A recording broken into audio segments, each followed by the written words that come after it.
Why are we all back here? Look at all these chairs.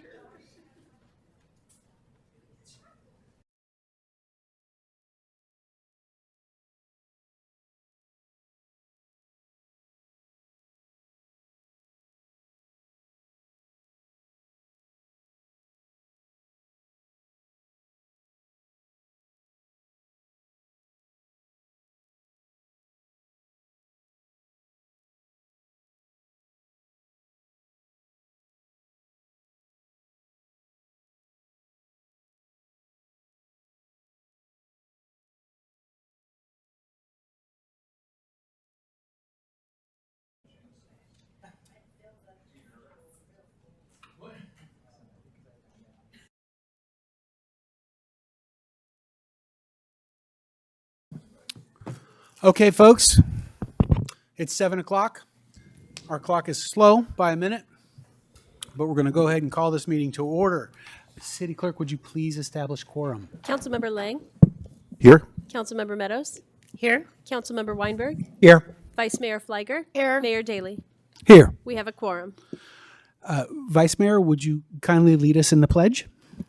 Yes. If you're able, please join me. I pledge allegiance to the flag of the United States of America and to the republic for which it stands, one nation, under God, indivisible, with liberty and justice for all. Thank you.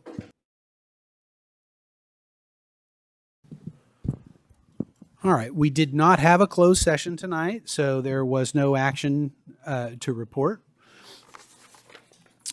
I will look to my colleagues and see if anybody wants to suggest a change to the order of the agenda. Councilmember Weinberg? Thank you, Mayor. I would suggest that we take item 9 after the consent calendar. I think there are members of the public who are here who want to discuss it, and since I think that's one of the only things that we have members of the public here to talk about, I think it'd be polite to them to do that before we get into some of the more other lengthy items.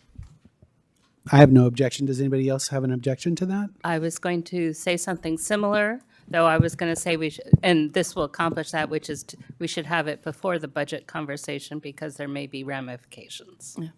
So, Mayor, that will take a motion.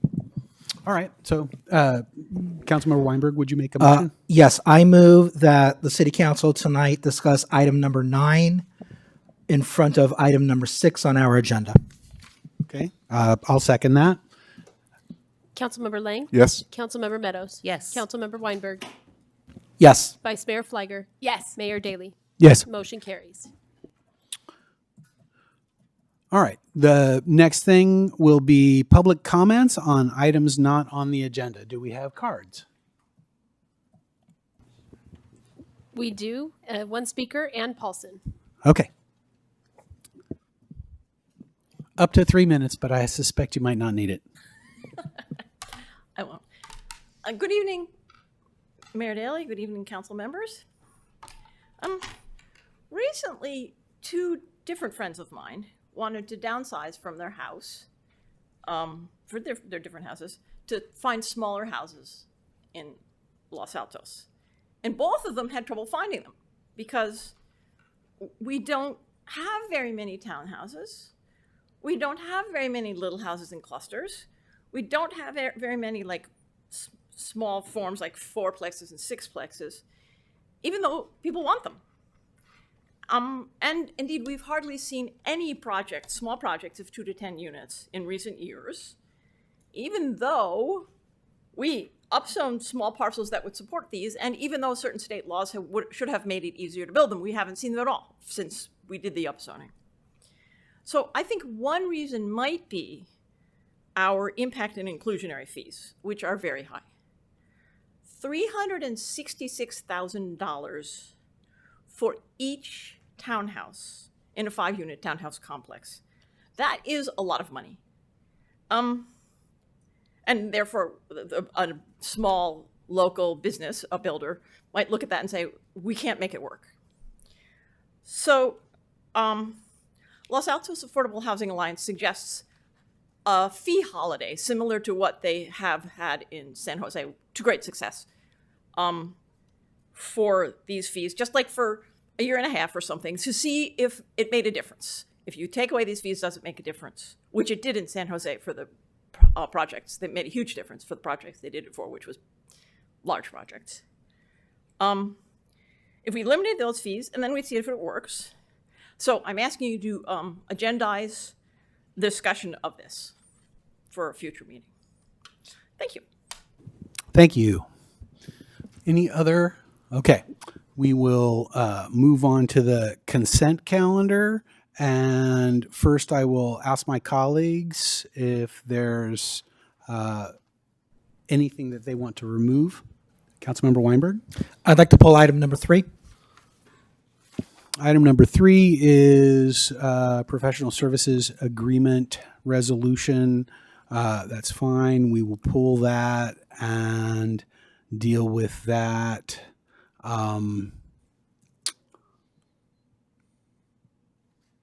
After item 9 and before item 6. I don't want to pull it, I don't think, but I have a question that maybe staff can clarify for me. For which item? For the commission handbook item? Okay, well then hang on to it for a second, okay? Yeah, okay. All right. So any other items to pull? Okay. Public comment on the remaining items on the consent calendar. I have no cards. Okay. Now, question. Yeah, the question was this. I tried to ask it in writing, but I don't think I made myself clear enough, which is the revision in the handbook says that now a majority of the seated members of the commission can take action. So for example, in planning where we have 7 authorized but 5 seated, 3 can take action. My question is, does that mean 3 is quorum? Or do they still need to get 4 to get quorum? They would need 4 for a quorum. Okay. We're just making it so that until they get seated, they can have more of a action item, like, so there's 5, so a 3-2 instead of a 4-1. Because I asked just because a lot of times establishing quorum is at least as hard as getting actions done. Yeah, but it's the quorum is a majority of the whole body, so that, not the seated ones. Okay, thank you. I'm sorry, I didn't follow. I'm now confused. I didn't think I was at the beginning. So, maybe city attorney. Yeah, I'm confused. So, in the example of the planning commission, a quorum you're saying is 4, but you're saying they could pass something 3-2, regardless of the fact that the quorum is 4. Because it used to be you had to pass something by your quorum. Nick can explain it with the planning commission, because he and I have gone round and round with this. So a quorum is required for a meeting, but then for action, it's not going to be anymore. It won't be a quorum. The quorum. It's going to be Seated. the majority of those who have been seated. Right, Nick? Yes. Okay. And that's what the handbook says? All right. Yes. Thank you.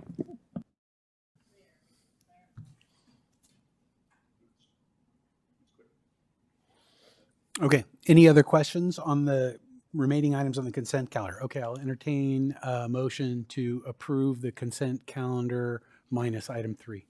Make that motion. Yeah. Okay. Second. All right. Councilmember Lang? Yes. Councilmember Meadows? Yes. Councilmember Weinberg? Yes. Vice Mayor Fliger? Yes. Mayor Daley? Yes. Motion carries. All right. So now we will move to item 9, introduction of an ordinance, e-bicycle and e-scooter regulation. Staff report. Go ahead.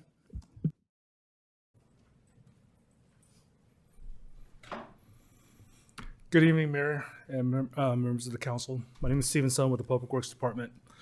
I have before you an e-bike and e-scooter ordinance that is being requested to be considered by the members of the council tonight. And I have a very brief presentation to present. So please bear with me as I log on.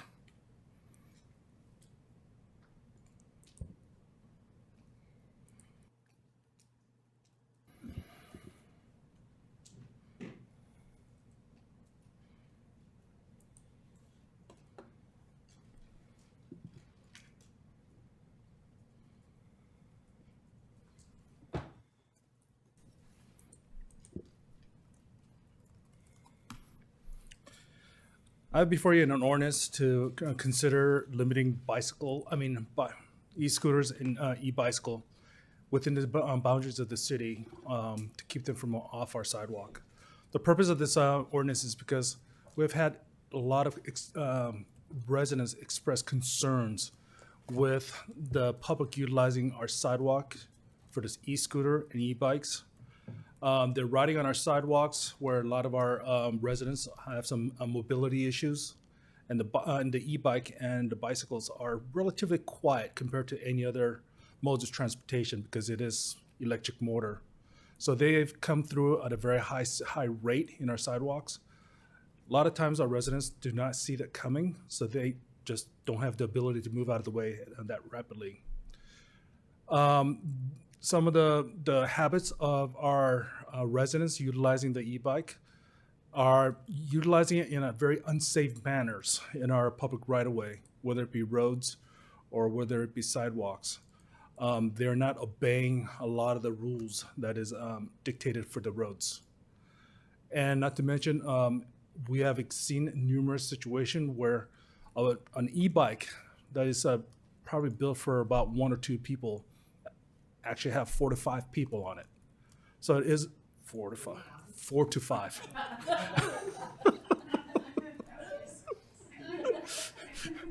Yes, we're starting a circus.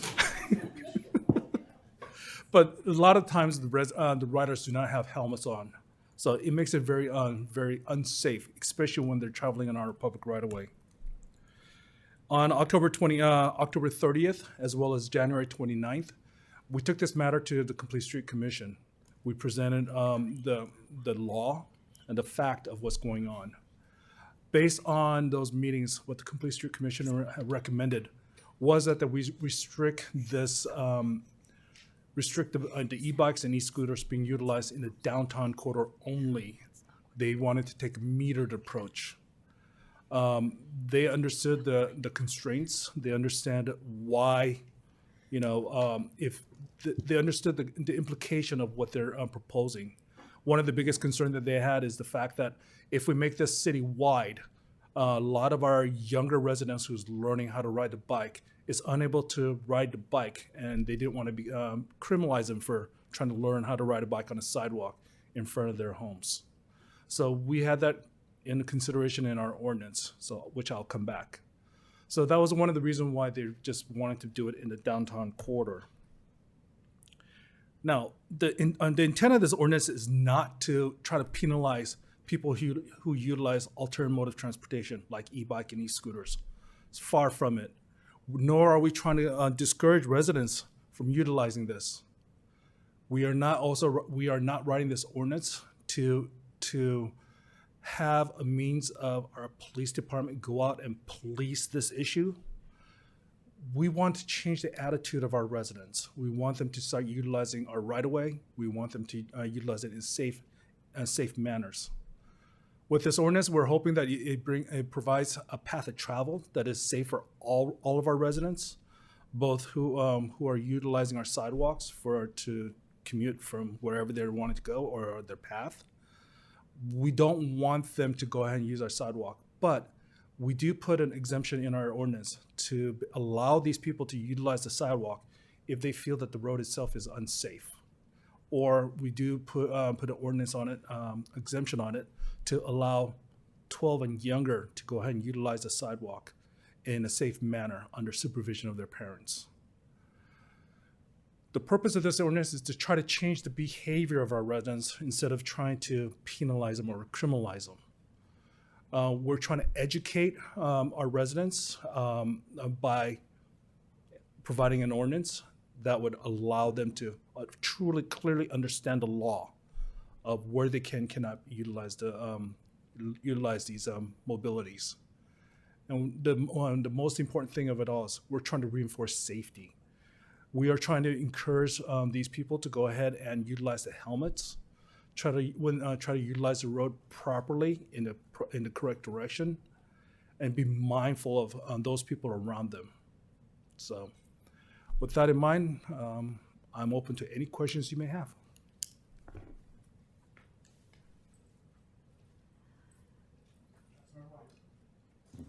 Thank you. Thank you very much for the presentation. Forgive me, what does a metered approach mean? What the Complete Street Commission wanted was, they wanted to see how implementing this policy in a smaller setting, how it is received by the public, and how it's actually going to be working out. But they just want to start a small policy before we expand it to other bigger policies. Okay, thank you. I do have a few other questions. Has the Complete Streets Commission opined on the actual proposed ordinance that's in front of us? That was what was recommended to them, and they did not want that because they're concerned with a young juvenile learning how to ride the bike. So they did not want to implement the policy throughout the whole city. Okay, so this proposed ordinance was brought to the CSC, and they recommended that the council not adopt it for the reasons that you mentioned. Their recommendation was just to stay in the downtown triangle area only. In terms of enforcement, how is public safety going to determine the age of a rider? Hi, Michael Taylor, Los Altos Police Department. That's something that we've discussed. It's hard for us to really determine an exact age. So the things that we're looking for, we're not going to be out looking for just a bicycle going down the sidewalk. Is that a 12-year-old or is that a 13-year-old? We're looking for that egregious violation of the e-bike or the bicycle rider that's flying through downtown, causing that hazard. Probably if they're doing in that scenario, they're probably violating some other law or that type of thing. And then that's kind of where that age deciding factor would come in. So, but if it's not obvious to us, we would err on the side of caution and assume that they are younger. So in terms of enforcement, your decision making is going to be based on the behavior you see, not by the age that you perceive the rider to be. Correct. We as the enforcement effort, we're looking for the dangerous violations, the safety hazards, those type of components of the ordinance, because we want everyone to be safe, not just the people on the bicycles or the e-bikes, but also the pedestrians. Those are the type of things that we'll be looking for. Not the age component isn't necessarily the primary thing we're going to be focused on. That makes perfect sense to me, and it was the answer that I was anticipating that you were going to give. Given Officer Taylor's statement, is there really any purpose to keeping the 12 and under restriction or exemption in the proposed ordinance? One of the main reasons why that was in the exemption in the ordinance itself is that was one of the main concerns of the Complete Street Commission, is the fact that they wanted to allow or encourage a lot of the younger kids to go ahead and utilize the sidewalk, especially since they're still young and still learning how to utilize the road. Okay. And then since California statute equates e-bikes with bicycles, are we allowed to permit a child 12 and under to use a standard bicycle on a sidewalk, but not an e-bike?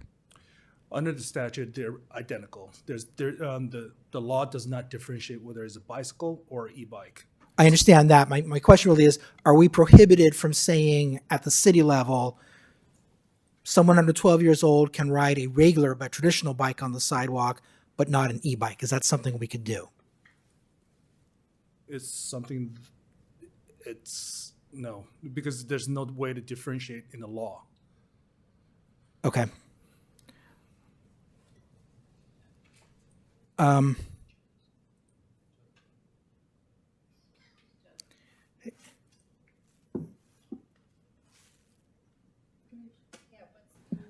Okay, so under California law, e-bikes and bicycles are the same.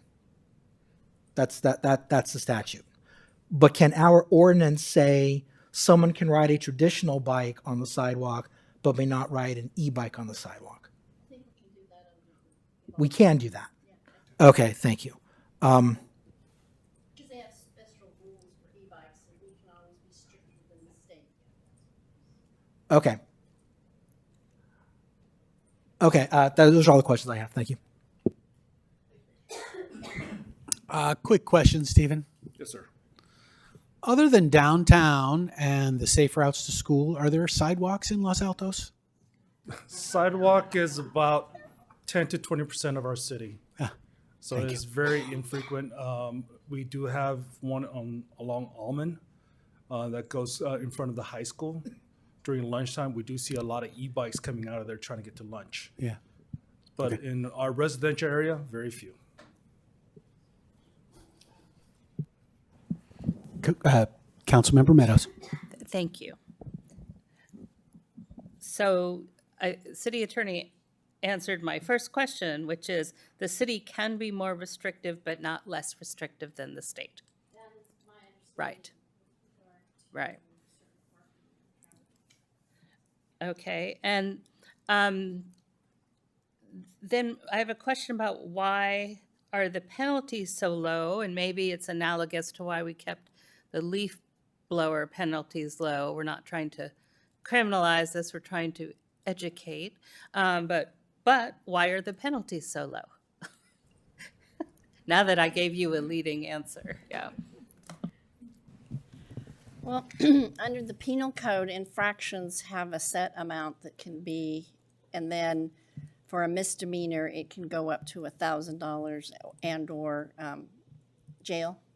But infractions are limited because they're a lesser degree. And then if we go through an administrative citation, they're also set by the government code that we've adopted. Right, so this is the explanation that we had with our leaf blowers too. And so is PD good with citing infractions rather than anything more severe? Because that's what these are then, right? Citations for infractions? It would be an administrative citation. So it- Administrative yeah, citation. if the ordinance is adopted by the city, it would be an administrative citation. Okay, is that like a fix-it ticket? According to the packet, there's actually some discretion that could be applied to how the citation is given.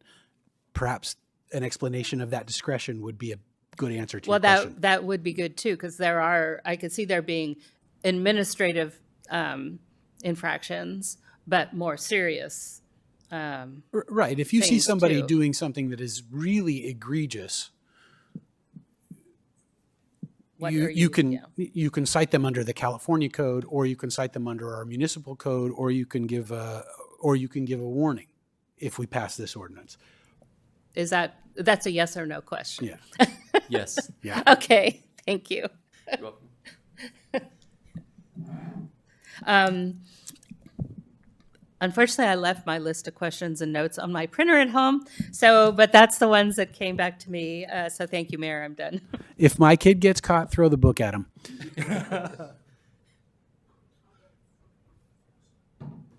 Thank you. And I'll pick up where Councilmember Meadows left off, because I do have a question about that citation process.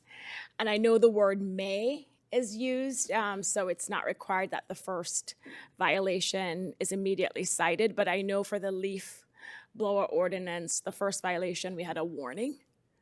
And I'm curious, especially because of the population most likely this will impact, why we went straight to citation versus warning. Yeah, so on the enforcement end of it, we don't have a policy that says we have to issue a warning first or issue a citation. Everything would be a case-by-case basis. But with that being said, most of the time, if it's involving a juvenile and some type of situation like that where we are going to take a possible enforcement action, we're going to try to turn that into a warning to an educational positive contact and not have to give a citation.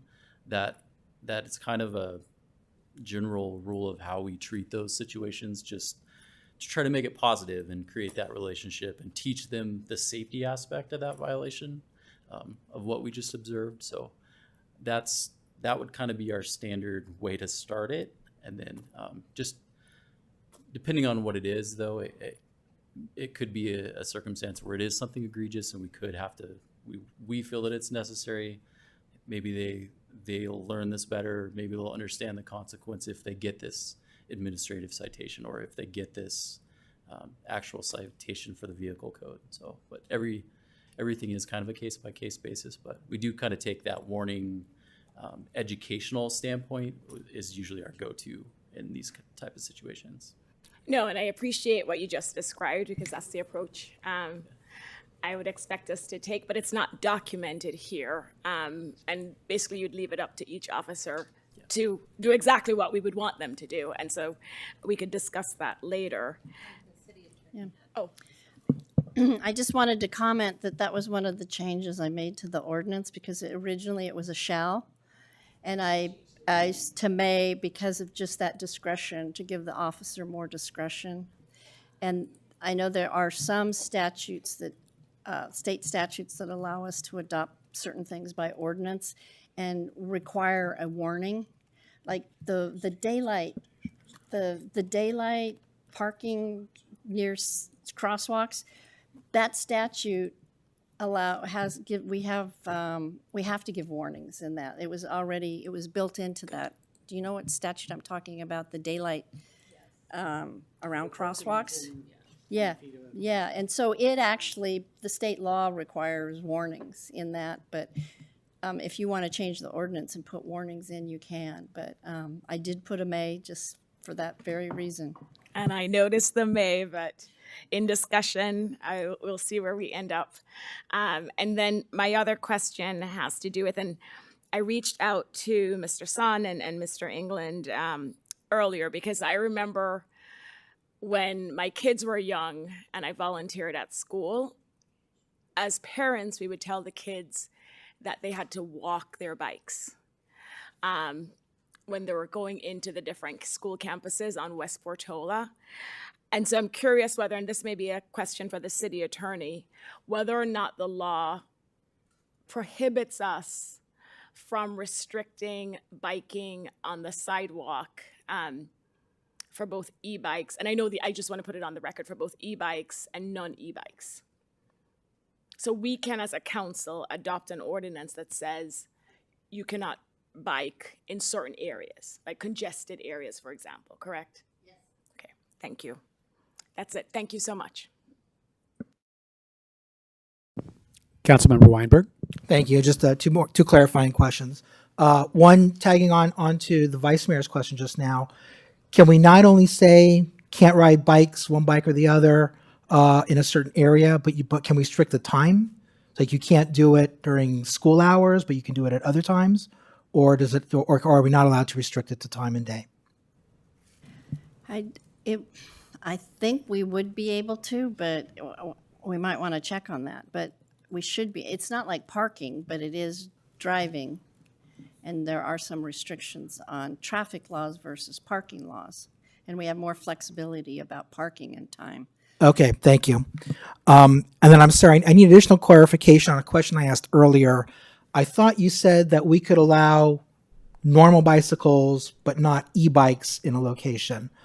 I'm looking at the Q&A right now. This is the last answer on page 9 of the Q&A, which says the law is very clear under California Vehicle Code 231. An e-bicycle is the same as a bicycle, so they are considered the same. Whatever is applied to one must be applied to the other. So I just wanted to get clarification because that answer seems to contradict what we were told a moment ago. That is my understanding, but I'll check into it. I thought we could. Your understanding is that the Q&A is mistaken.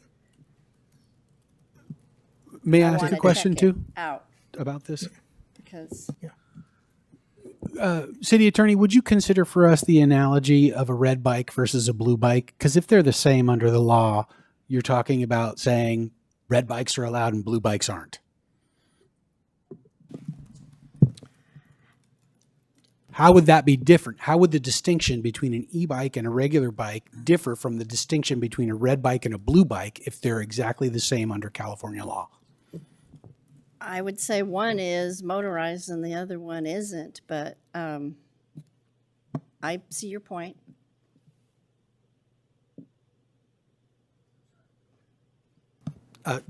Nothing further.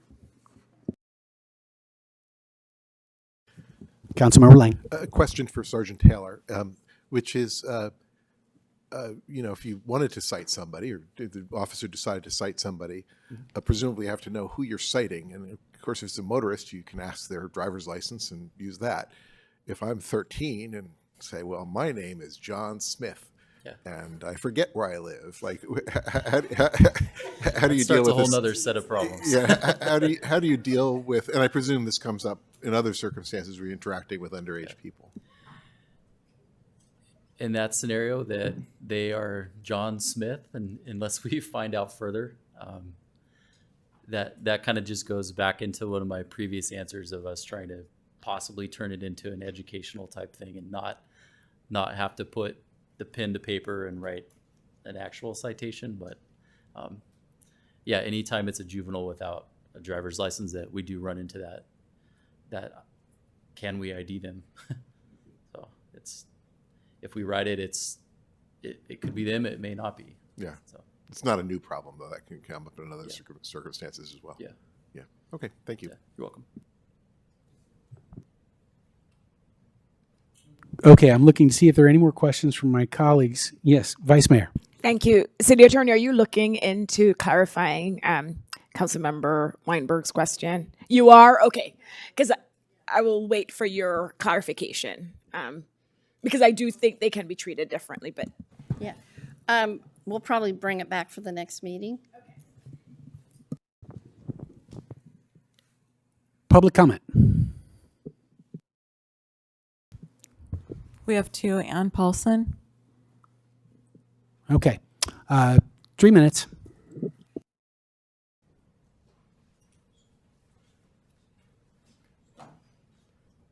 Hi again. I'm not sure why we would need to make any law about children wearing helmets. That's already state law. It doesn't seem like we need any duplication of that.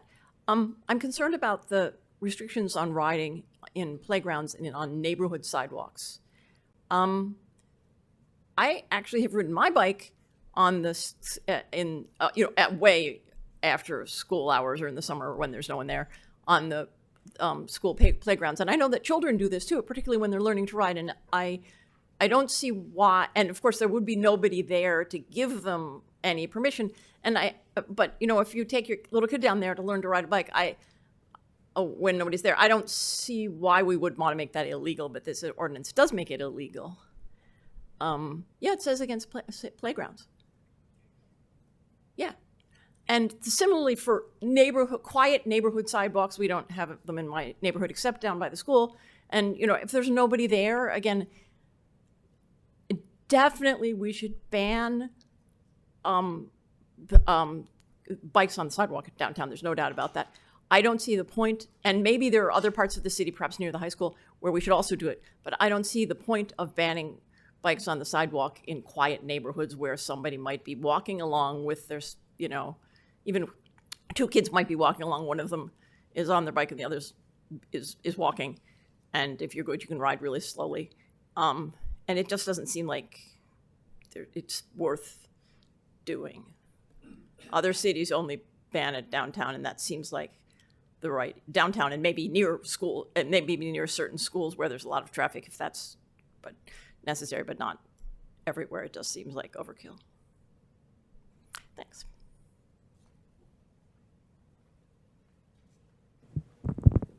Is there another one? All right. Anson Lee.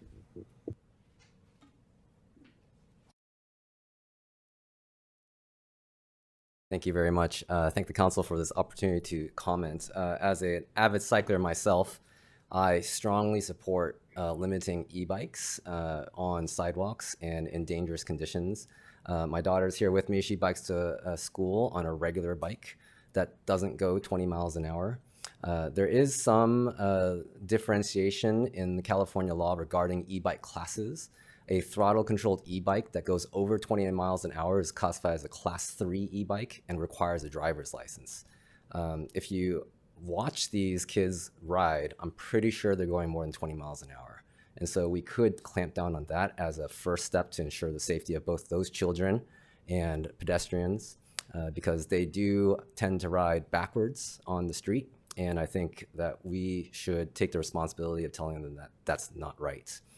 Another thing I want to consider, and I echo Councilmember Meadows' question, I think given the average medium household income of our Los Altos residents and the median household price, $50 is not an adequate deterrent for this kind of behavior. And I would propose that we increase that. That's all. Thank you. Thank you. Vice Mayor. Thank you, Mayor. I wanted to follow up because I actually was going to ask Mike, if you don't mind, it's a question on whether or not we would be able to enforce a certain speed limit. I meant to ask, like, if, as a council, we decided, 15 miles per hour, would that be something you'd be able to enforce with e-bikes, be able to track how fast they're really going? So I don't know if there's really an easy answer to that, because that would fall into, because under the California Vehicle Code, a bicycle is considered a vehicle. So the same kind of laws of speeding that apply to vehicles would apply to cars. So we would have, on its face, the speed limit on 35 out here would be the speed limit for bicycles too. And 25 in front of a street, or 25 or 15 in front of the high school, for example. Right. That would also apply to the bicycles. I didn't know that. Thanks, Mike. So, City Attorney, we couldn't have a different speed limit for e-bikes? Ah, okay. Thank you. You're welcome. Councilwoman Flagger, just want to let you know, when this ordinance was being considered, I was out there doing a radar assessment of these e-bikes, and they do top out at 20 miles per hour. In all the locations I actually did the survey, no one was going faster than 20, which is a class 2.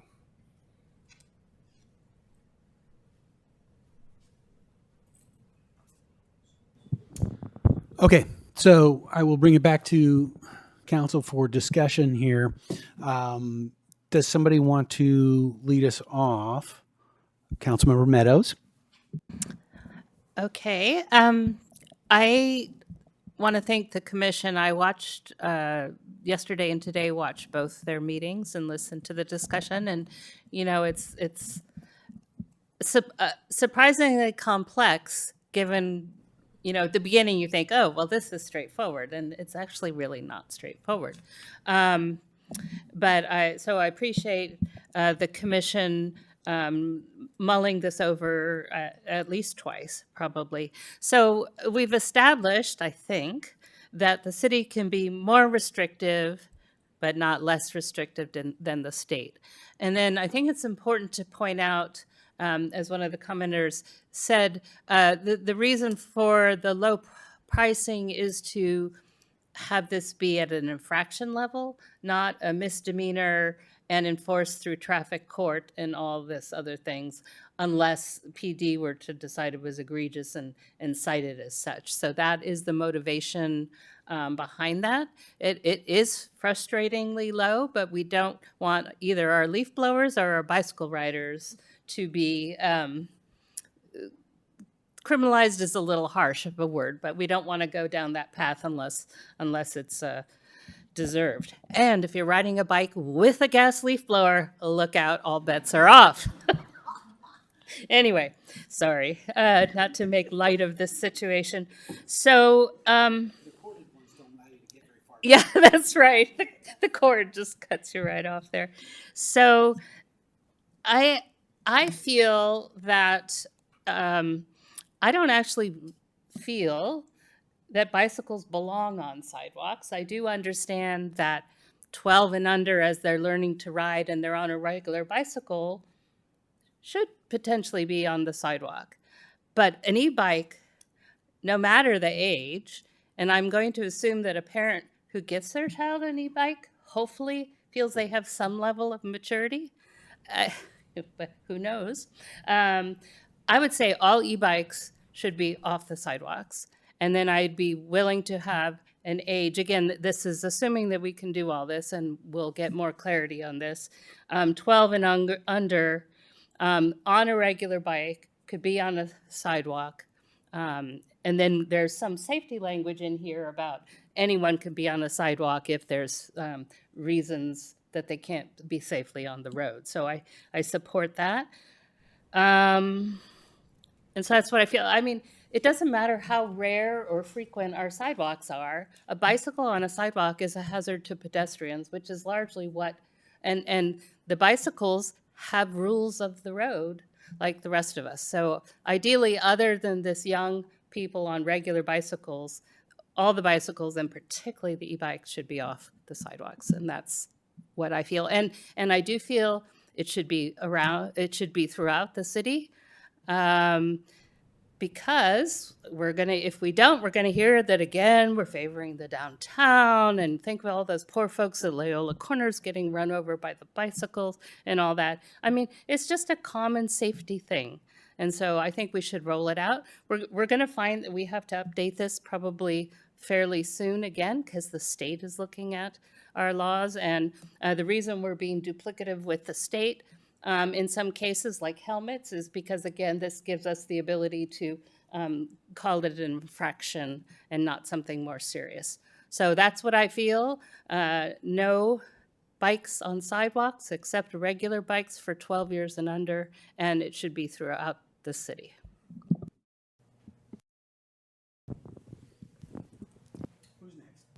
Councilmember Weinberg.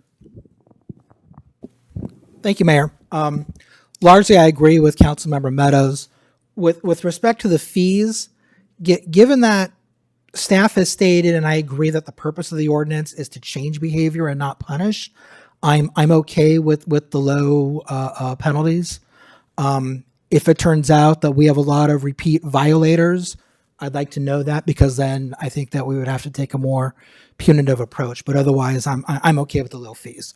If the council wanted to increase them, I wouldn't vote against it, but that's where I am on that. I also think Councilmember Meadows is correct in that kids are not learning to ride bikes on e-bikes, and if any of them are learning on e-bikes, they shouldn't be. So it makes all the sense in the world to me that e-bikes should be restricted from all of our sidewalks. I mean, if these things are going up to 20 miles an hour, that's not fair to people who are walking down a sidewalk. I think it creates a perilous condition. There are a few points in the statute itself that I wanted to talk about or comment on. Section 8.32.050 requires all persons under the age of 18 to wear a helmet if they're riding an e-bike, or I guess any bike.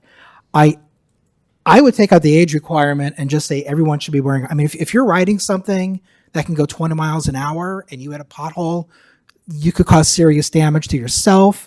You could cause damage to other people. But I would require a helmet for anyone who's riding a bike or an e-bike. I think that's appropriate. Section 8.32.070, riding in playgrounds or school grounds. The text reads, no person shall ride or operate a bicycle or regulated mobility device upon any playground or school grounds without permission of the person having supervision thereof. The identity of the person having supervision thereof was unclear to me. And in the Q&A, it was defined as that would be the parent or someone who is supervising the person riding in the playground or school ground. What if there was no parent or guardian, or what if it's an adult who's riding there? It's unclear to me exactly what we're actually trying to get at. When I first read it, I thought that meant a city staff who was working in the park and had supervision over the park. But one way or another, person having supervision thereof, I think is unclear. It's vague and it needs to be reworked. Section 8.32.080, number of riders per vehicle. The number of riders on an e-bike or e-scooter, I don't know why we used e-bicycle and e-scooter there as opposed to regulated mobility device. That's a defined term earlier on. It's used in other places of the statute. I think that the phrase e-bicycle and e-scooter should be replaced with regulated mobility device. Section 090 having to do with penalties. I think that for the item number 3, we should say the third and all penalties thereafter. are $100. So I can't imagine someone's going to get to a fourth and fifth.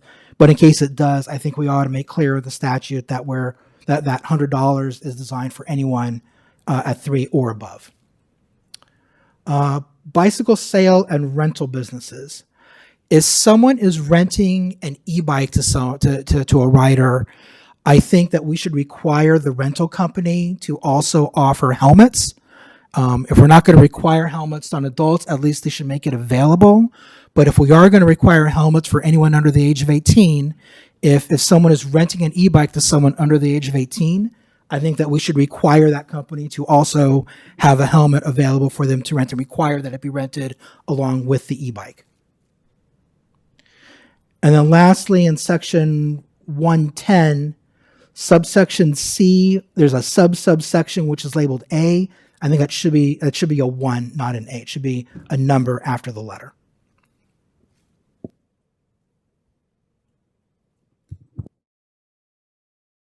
Thank you, Councilmember Weinberg. Vice Mayor. I wasn't sure if Councilmember Lang wanted to go, so let me try to go down the list in the same order as my colleagues. So on the penalty item, I agree with Councilmember Weinberg. I think the intent of this is not to penalize, and I think the amount that we have set for this ordinance is appropriate, especially because we're just introducing it to the community. And so I am very supportive of starting out with $50 for the first citation, but I would like to add a similar language to what we have in the leaf blower ordinance, where it says the first violation would be a warning, and I appreciate what Mike explained about what his approach would be and what he would expect the approach of other officers to be. But I think it's better for our community to have this written in our ordinance to say the first violation, unless it's egregious, and we could add that language, should be a warning, and the education component that Mike described. But otherwise, I'm fine with the rest of the penalty language, and I appreciate the city attorney adding the word may. With regards to where we allow biking, I am not aligned with two of my colleagues that it should be applied throughout the city, because I know in neighborhoods, kids are learning to ride their bikes on neighborhood sidewalks. I see it all the time. I'm wondering if we could craft it so that they're not allowed to ride e-bikes, and it doesn't matter if it's e-bikes or non-e-bikes, in congested areas. And that can be defined as business districts, the Loyola Corners, Rancho, downtown, so in business districts, and also during school hours when we know it's most congested at schools. Kids are walking, parents are walking, and there's a lot going on. And as I mentioned at the beginning, I have firsthand experience with this, because when my kids were young and I volunteered at school in the morning, we would actually ask the kids not to bike on the sidewalk, to walk their bikes. And I was actually able to find a document, an old Los Altos city document from 2008, because I was actually talking to some parents, like, didn't we do this?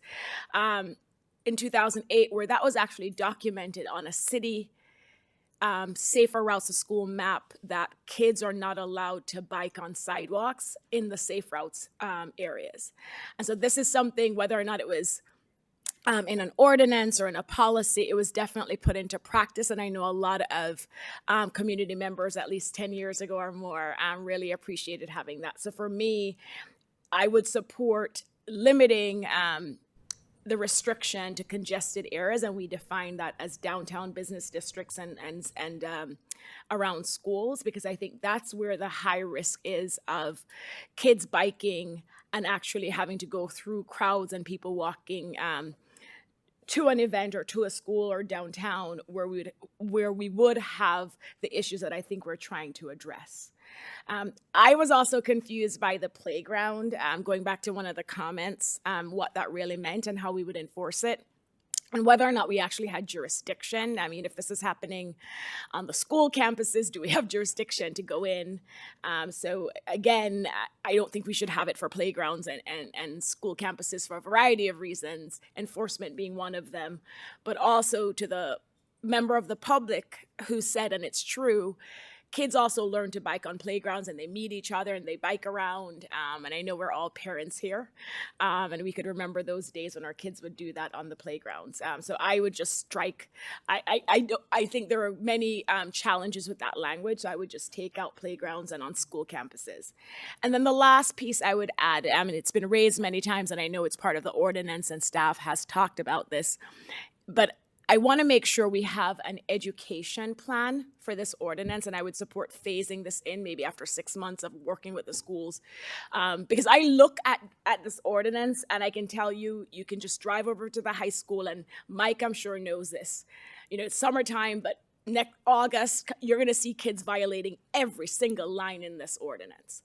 And so I think we need to be deliberate and intentional about how we're really going to educate our parents and the student population on this new ordinance, so they know what the rules are. You know, I think it would be unfair for us to just start citing these kids without them knowing what the rules are. So I would support, you know, if we pass this ordinance today or at the next meeting, that it's a phased approach and it doesn't go into effect for maybe 6 months, and we use those 6 months to work with the schools and the downtown community and the other business districts, and maybe the chamber, to really push out education materials on this new ordinance. But overall, I am happy that we have a form of an e-bike ordinance. I think it's important. We've heard from many of our residents. We've seen it ourselves. Something needs to happen. But I think we need to balance that with being thoughtful about how it's implemented and what it does to make sure that we achieve the goals we want without causing other issues. Thank you. Mayor, can I chime in? About the education, I understand that Los Gatos used, it was something that the Youth Commission did the outreach and the education with the bike stores, and they allowed them to try to do some of that outreach and education, which I thought was interesting. Councilmember Lang. Thank you, Mayor. Very supportive of this, and just to go on the record with my gratitude to Sergeant Taylor, Mr. Sun, and of course the Complete Streets Commission for a lot of the work that went into this issue that I know is important to a lot of our residents. Very supportive of it, of course. A lot of the points have been covered, so I won't rehash all of them. Just a couple things to underline. One is I personally think that the rule should be you can't ride a bike on sidewalks. I believe that there's enough discretion left to the, I suspect if they see somebody with training wheels going down the sidewalk in front of their house, there's not going to be a big bust going on or anything like that. But I think in general, the rule is they're for pedestrians. The bikes don't belong there. And that's as it should be. I also am not supportive of the playground and school ground thing. I mean, that's where I learned how to ride a bike. I think it's actually one of the safest places, obviously during a weekend, but or in the evening or whatever. I think it's actually one of the safest places for kids to learn how to ride a bike, and I don't see any point in prohibiting it. And so I'm not supportive of that. I don't think we need to phase in the ordinance. I think there's enough room for discretion among the police department that we can simply pass the ordinance with some reasonable effective date and trust that during the beginning parts in particular, that they'll, because to me it's more effective to say, look, what you're doing is in fact against the law. I can let you go with a warning this time, but don't do it next time, as opposed to sometime in the distant future, there'll be a rule about this. I'd just as soon get the thing on the books and go from there. But again, much appreciation to all the work that it went to preparing this.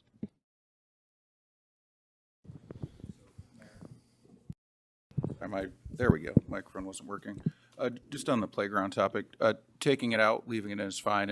It's a pretty common thing when cities do adopt these ordinances. The reason for it is if the schools are fine with people riding bikes on their property and they have that supervision, then it's not an issue.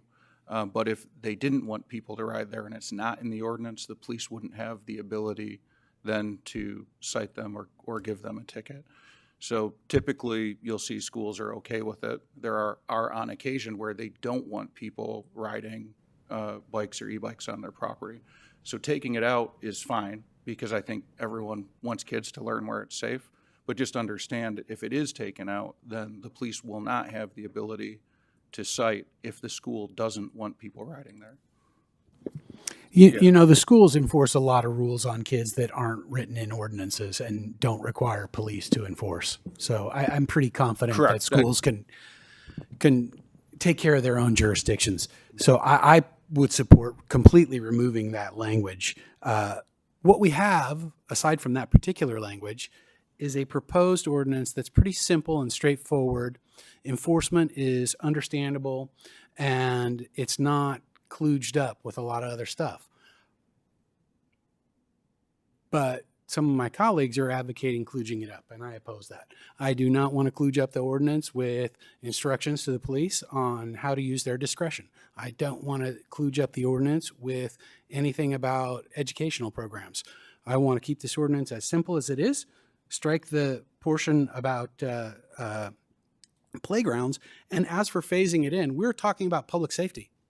We are talking about people getting hurt. We are talking about, just 2 weeks ago, we had 2 young people on our streets riding on an e-bike, carrying Starbucks and having their helmets dangling from the handlebars. And a young woman shortly before graduation lost all her teeth. Phasing it in means more people are going to get hurt, and it's only a matter of time before it's a really, really serious accident. And as for citywide versus downtown, I spend a lot of time downtown, so I see the problem downtown, but guess what? I've seen it at Rancho, I've seen it at Loyola Corners, and I see it at Foothill Crossing every day. And so the behavior that we're trying to change certainly isn't limited to downtown. It's probably the most noticeable downtown.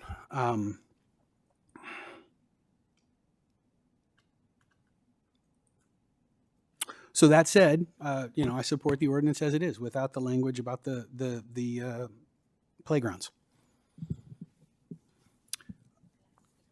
Go ahead, Councilmember Meadows. So I think probably the majority of us favored no bicycles, whether e-bikes or regular, on sidewalks, with the exception, I think there was an exemption for those under 12 on a regular bike. Is that what the ordinance says, as written now? Not as written now. Okay. No.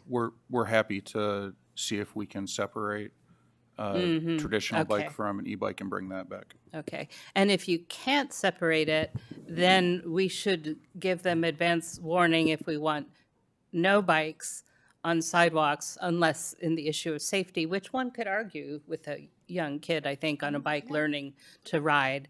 So our backup position would be as written now, where no bikes, whether E or regular, are allowed on sidewalks, because that's what it says now, unless a safety issue. That's correct. Okay. But the age, it doesn't say the age factor now, does it? It does? It carves it out for 12. But I thought that, yeah, so that's where it's not, so it carves it out for 12 and under, but it doesn't distinguish between e-bike and regular, right? It actually says bicycle. Yeah, right, so that's not, right. So we don't want to end up with language that allows e-bikes on sidewalks for 12 and under, right? I mean, I don't. I would like the language to say, I mean, I don't understand the 12 thing. I mean, Okay, the microphone? May I suggest Yes, something here? yes. Because Councilmember Meadows already alluded to language, the exemption language for safety. As I read that, it would allow a parent of a 4-year-old to let their kid learn to ride a bike on a sidewalk, because that is a safety issue. And you don't want that 4-year-old going out in the middle of the street, right? So we could probably strike the age phraseology entirely and still meet the objective of allowing parents the option of letting younger children practice and learn on a sidewalk. relying on the paragraph labeled D. Right. Right. Yeah, no, that makes sense, right? Because the parent can exercise judgment about that. Yeah, that makes a lot of sense. I So support what that, if we yeah. struck that age language Yes. entirely Right. and didn't carve out an exemption for age and just left the safety exemption there. So just to Safety clarify, right. of the bicyclists, or that won't be age, but it could be. Well, it could be it could be interpreted as a lot of different things, right? It could be interpreted as the age of the cyclist, but it could also be a result of the street having an open trench running down them or running across it or something. There's ample reasons for safety why one might divert onto the sidewalk. So Mayor, if I may, I just want to follow up and ask Mike to opine on this, because I want to understand how we would determine if the reason the child or individual, 16-year-old, 25-year-old, is biking on the sidewalk, it's because of a safety issue. Because now it's not necessarily something you can point to saying there's a pothole over there, so I'm trying to avoid it. You're now saying, the parent could claim, oh, I'm teaching my kid to bike, it's a safety issue, oh, I'm concerned about those speeding cars. So I'm wondering how we would enforce it if what we're saying is if the individual is riding on the sidewalk because of this broad safety category.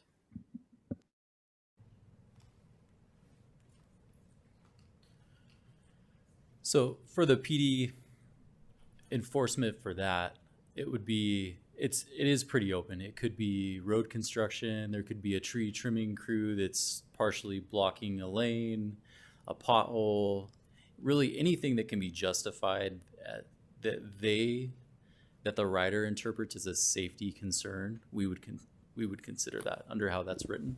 So it really could be almost anything. So it's pretty open. Right now, how the proposed ordinance reads, it ends by saying, due to any unsafe condition given the current roadway condition. So, right, so if council wants us to broaden that and drop the age, we can bring back some draft language if that's the direction we're getting. Councilmember Weinberg. I'm all in favor of dropping age, but I don't like passing ordinances that are subjective. And you make safety more broad, you're making it subjective. And I think that's not what we should be doing. Frankly, I think it's unfair to the police department because you're asking them to use discretion that could anger some people and make other people be fans of them. I don't think that's the right approach that the council should be taking. So are you looking to strike paragraph D there?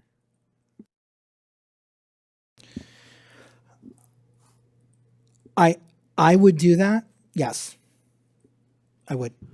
So I would point out that things like reckless driving are subjective citations. That the police do subjective citations all the time. Driving at an unsafe speed for conditions.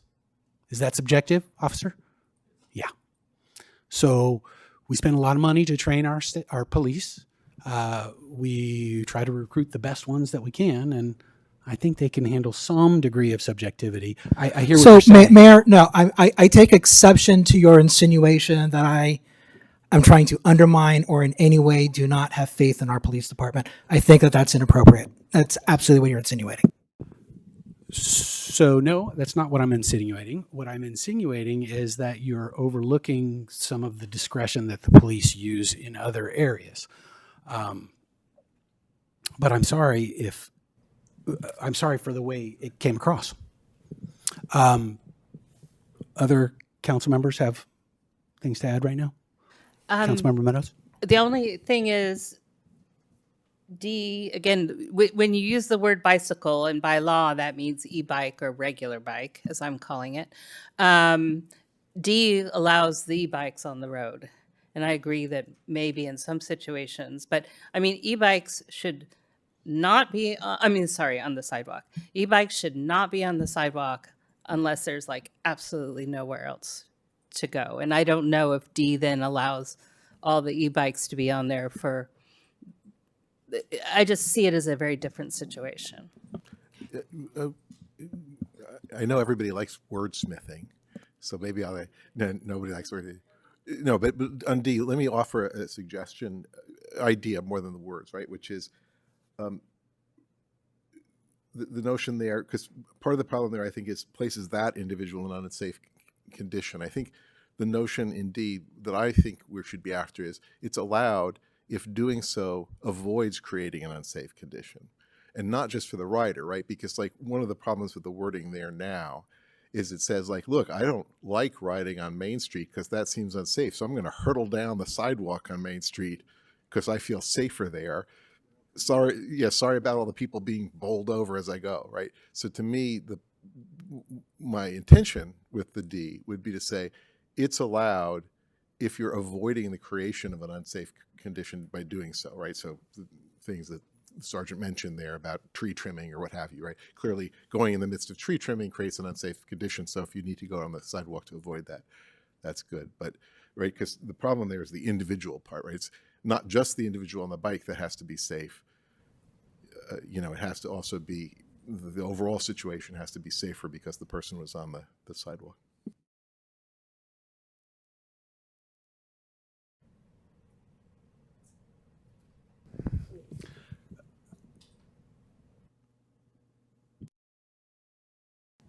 So that leaves us with, I think, agreement on most of the ordinance. I would say that it seems like we have consensus on eliminating the playground language. And do we have consensus on eliminating the age language? And where we're left with some work to do is coming to consensus on the safety language. And so my suggestion would be to have staff take another crack at it and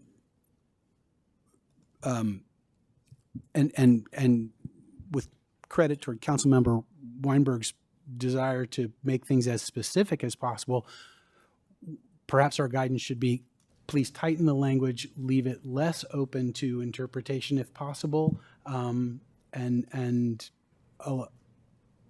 then we take another crack at it. But I don't think we should try to write the language ourselves for that section tonight. I'm agreeing. Okay. Yeah. Okay. Right. Okay. Yeah. So, colleagues, does anybody disagree with the idea to just basically send it back to staff with guidance to tighten the language in that section and eliminate the language in the other two sections that we've identified? I embrace the summary you just provided. He embraces it so much he's going to make a motion, or shall I move that? Do we need we don't need a motion. Yeah, maybe we don't just need take no action and give guidance to bring it back, right? Okay. Correct. Colleagues, everybody's okay with that? Councilmember Weinberg? Okay, thank you. Mayor, Yes. just one more question. Yes, City Attorney. Yes. Everybody is fine with the fees, the penalties. Do you want it to come back with a warning and then the penalties? The good question. Good question. We may have some disagreement on that. I don't think that we should include the must use a warning language because, I know 16-year-olds, and sometimes a warning means nothing. And sometimes you get one that has a little bit of an attitude. Oh. And you need to go right to the penalty phase. You need to have the discretion, I suppose, in that situation to go to that, go right to that. Because guess what? 16-year-olds love to game the system. And all it takes is for one to find out that the ordinance is written with a required warning, and they'll all exploit it. So, And the other suggestion I have about the penalties, if we're not going to be doing the warnings, we could also build in something that it could be these penalties or another amount as set by the administrative citation chapter or something. It would make them higher. well, we actually have an escalated penalty, right? The ticket, the citation could be written under the state code, which then makes it a moving violation and creates a point on the DMV record and possibly impacts car insurance. So as a family, when my kids do things that drive up the cost of insurance, it matters a lot, you know, because insurance is already so expensive for them. So I feel like there is kind of a, you know, a big club to swing when needed, but I'm open if, I was just wondering if you wanted them higher, we could adjust them, but I don't see the appetite for that. My comment is not on the amount. I just wanted to put on the record, very similar to Councilmember Weinberg's point about tightening up the language and leaving less room for discretion. I think the warning does relate to that, because whereas we heard from the officer explaining that's the discretion most likely he and others would exercise, we really don't know. And so I'm very supportive, and I hear from the mayor he's not supportive of adding the language, and maybe that's where a majority is, but I want to put it on the record that consistent with the leaf blower ordinance, what we've done before in the past, I do think, and we're not phasing this in, I strongly support doing a first violation being a warning. I respect that may not be where council members are right now, but I want to put it on the record that I strongly believe for this ordinance, the first violation should be a warning, very similar to what we have for the leaf blower ordinance. Thanks. all right, let's do kind of a straw poll on that issue. Councilmember Meadows, It where are said- you on that? The language says may, so by definition, that gives you the ability to do a warning. So I'm okay with it as is. Councilmember Weinberg? I agree with the vice mayor. Okay. And Councilmember Lang? I prefer the language as is because if you require a warning, suddenly you create a problem that you have to do record keeping about whether a warning was. You create the thing where if somebody's egregious, they can say, hey, I'm entitled to a warning. I like the language as is. The may gives enough sufficient latitude from my point of view. All right. So I like the language as is too. So guidance would be to stick with the language on the relative to may issue a warning. City manager, do you have what you need? Okay. So now we go back to item number 3 from the consent calendar. And at this time, I would take any public comment. Or actually, no, we'll go first questions. If you have questions for staff, we'll do that on item 3. So go ahead, Councilmember Weinberg. Thank you, Mayor. I do have some questions for staff about this item. Do we currently have any third-party plan checking consultants under contract? We do until the end of the week. Okay, and who are they? It's the two responsive bidders, which was TRB and Structech Engineering. Okay, and why did staff wait until 1 week before the contracts ended to bring this to us?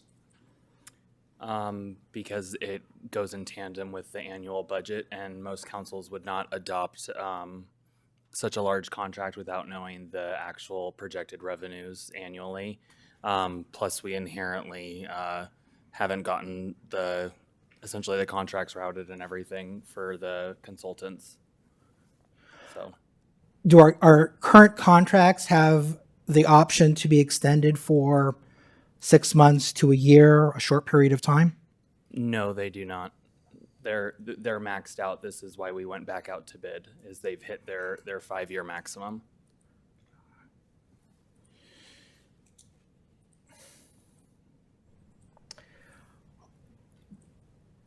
Have you has the city contacted anyone who's using AI to do plan checking? So I talked to the building official about this specific council QA question.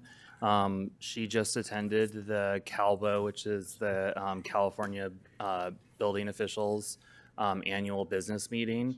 Some of the individuals that are actually providing AI plan check services did not provide enough clarity or certainty in the process. There are people that are piloting it, but multiple of the entities have experienced some significant roadblocks, specifically with local amendments, which our city is one of the many that have significant local amendments, which make the AI function a little bit different and more challenging, which is one of the reasons why it's not something that has been essentially kind of broadly accepted so far throughout California, which is what was discussed at the annual business meeting.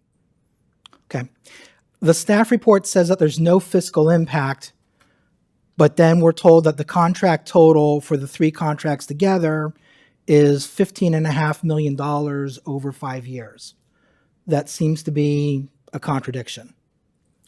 No revenue or no expenditure without revenue. That's the easiest way to explain it. We obtain payment upon submittal. No work is performed without the payment of plan check services.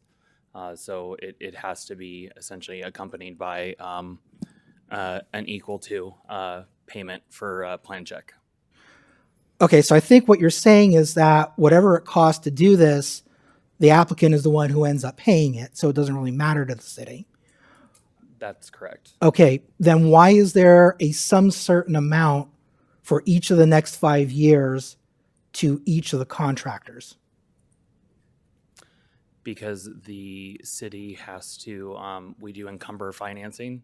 So we have to essentially encumber a contract in a PO in order to be able to have contracts. So that's a financial policy of the city. It's just a standard practice. So there's no revenue without an expenditure and no expenditure without a revenue. So what happens if there's only $1 million worth of business to give to TRB or Structech in a given year? Does the city have to pay that extra $500,000? No, it's just essentially it's an open possibility to be able to contract it.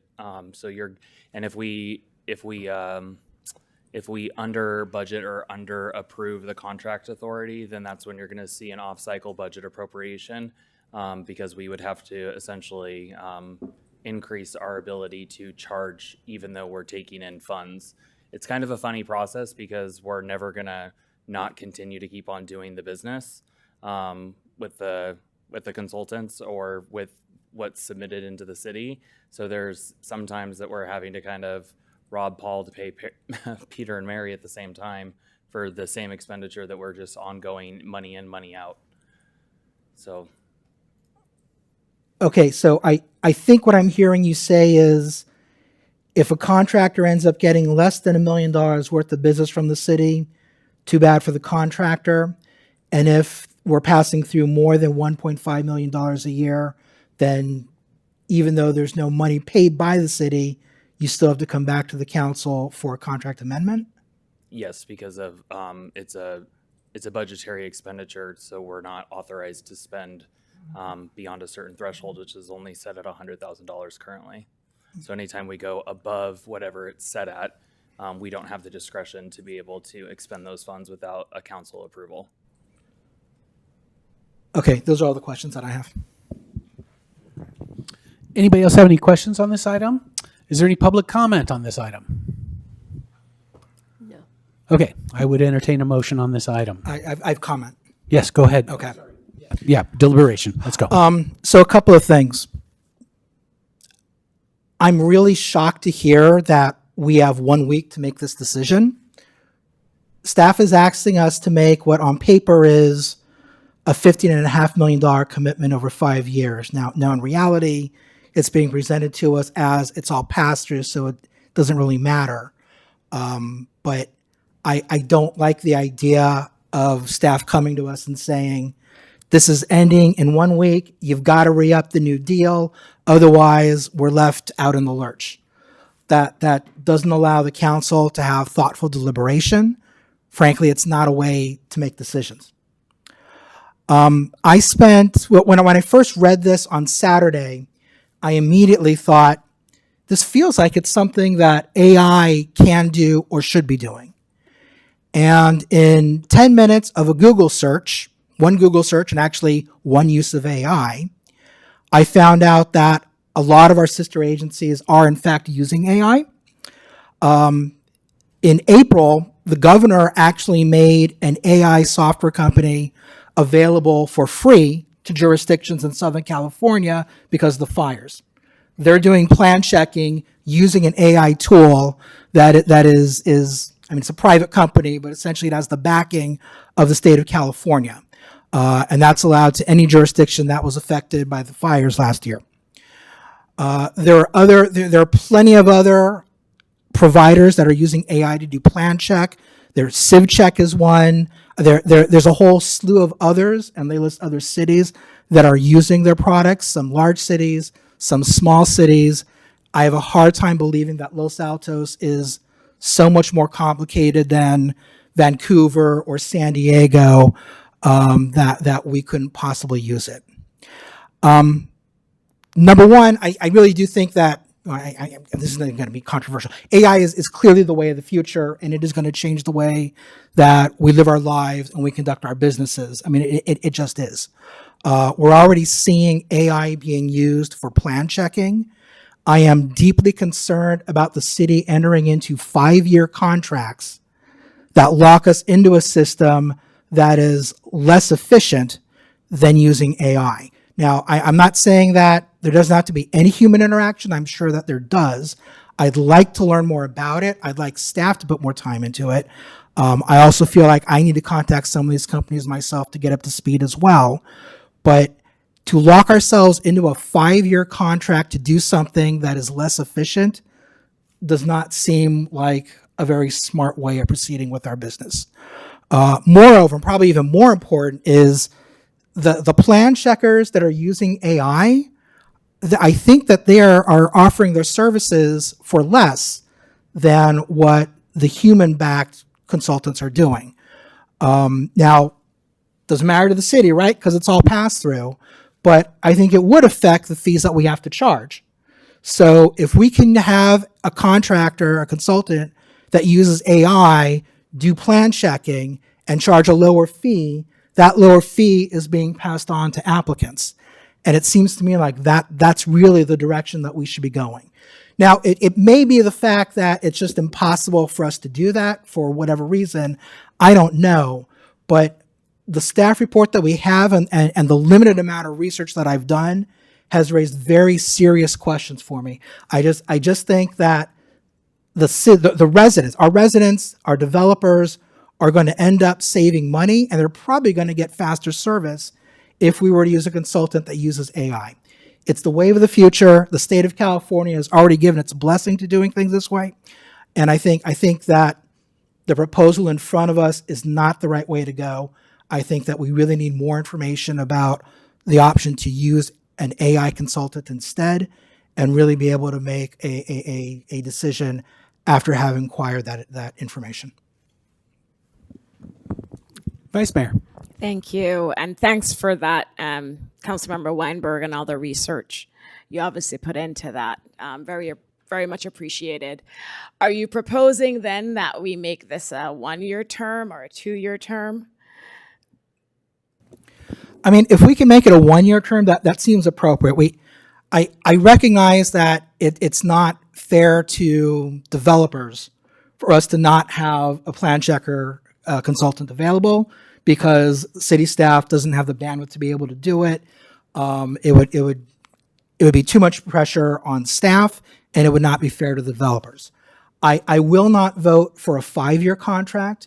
If we could do a 1-year contract or even a 6-month contract, I would support that, but I wouldn't go beyond that at all.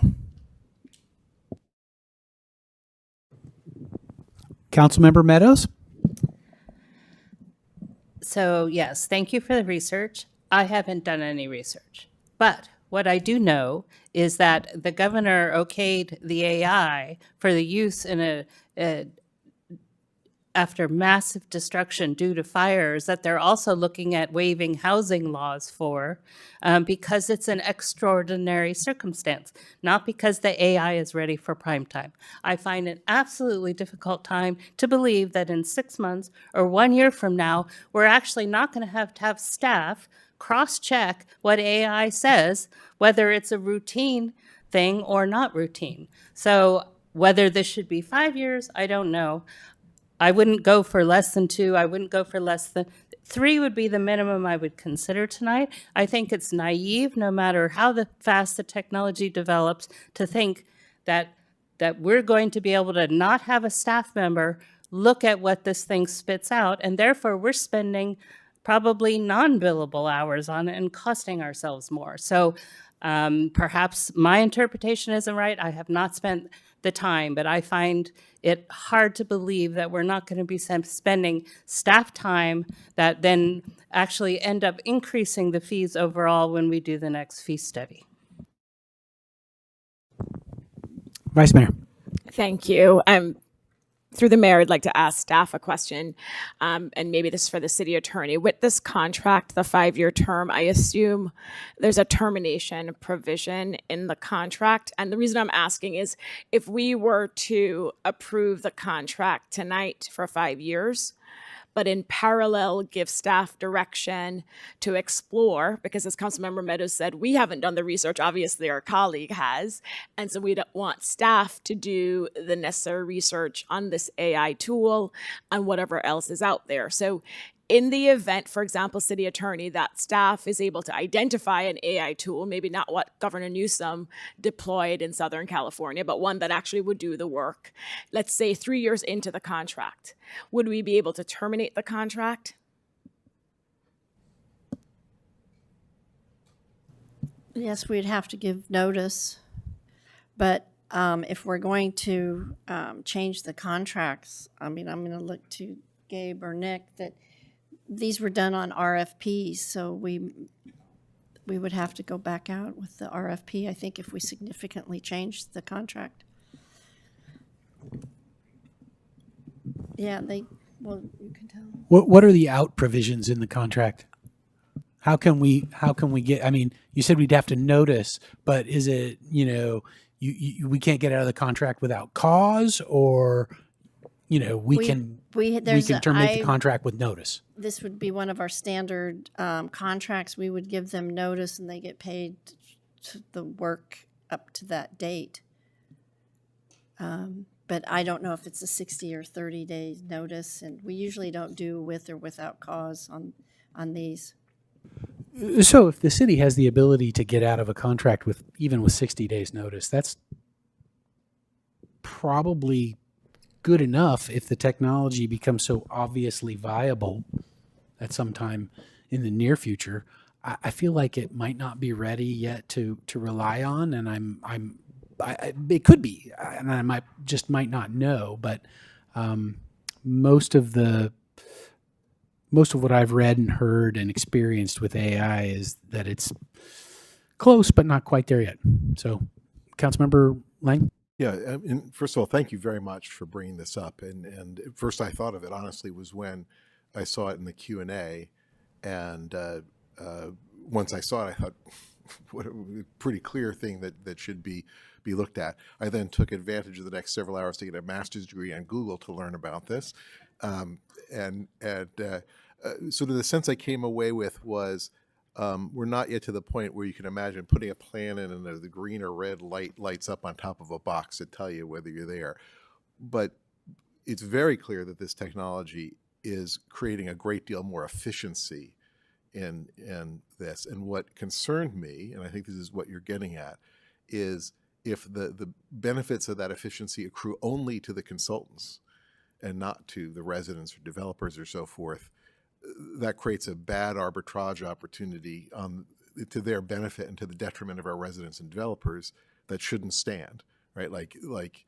And so that is a real concern. I agree with you too. I'm disappointed, honestly, about the time frame for such a large sum of money to be like approve this or be turning away plan. It's a very difficult place to exercise judgment for that much money and that kind of thing. And I echo your disappointment about that.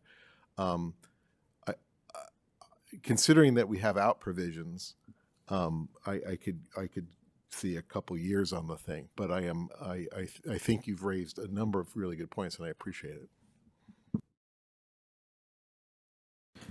Councilmember Weinberg. So I want to make sure that I understood the city attorney correctly. Any standard contract that the city enters into, we can terminate with or without cause with either a 30 or 60-day notice?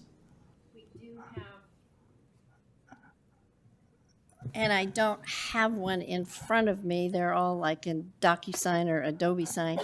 But we do have a provision that we can give a certain amount of notice. Either side can give notice. It's not like under the public works contracts, those are different, but I believe professional service contracts, we have a standard termination notice provision. And I can look for that at the break, but I can't find it right now on my phone. So I don't have a sample. I don't know, John, do you? It would be the standard professional service contract.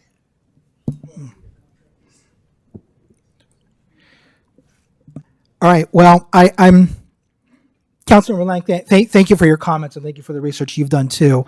Even though Councilmember Meadows and I are not in the same place, I actually think that I don't disagree with any point that she made, but I don't know how much staff time is being spent to look over what the consultants do. You raised really important points, but I think what I was trying to suggest is that there's an opportunity out there. That opportunity, it is the wave of the, I mean, it's going to happen. It may be 1 year, it may be 5 years, it may be 50 years. Eventually, computers are going to be doing, I mean, they just are. Like in so many other areas of our life, AI and technology is changing the way we do things. Man, at our last meeting, you talked about how amazing it was when you took your Waymo ride. 2 years ago, maybe you wouldn't have even been willing to get in the car. I don't know. But my point is that technology is changing. I have seen evidence that in this particular field it is changing. We had a member from the public earlier address this council with concerns about the costs of getting permits, paying fees in order to be able to build more housing in Los Altos. And I know that's something that all of us have expressed concern about in the past. I think we are doing our community a disservice if we do not look into this and look into it now. And again, I'm willing to put more time and effort into it. I'd like to direct the city staff to look into it as well on an in-depth basis and come back to us with more information, especially as it relates to Los Altos. I'm a little nervous about it because I sense a reluctance from staff to do this. But like I said, I'm willing to put some time and effort into it as well. I'm somewhat stupefied to learn that we can get out of any contract we enter into with or without cause, but if that's what the contract says, I'd like to see the language that says that. But I certainly trust the city attorney. I cannot vote, in good conscience, I cannot vote to approve these 5-year contracts. I simply think that it's not fair to the residents and the developers of the city. Madam City Attorney, I have a question. Yeah.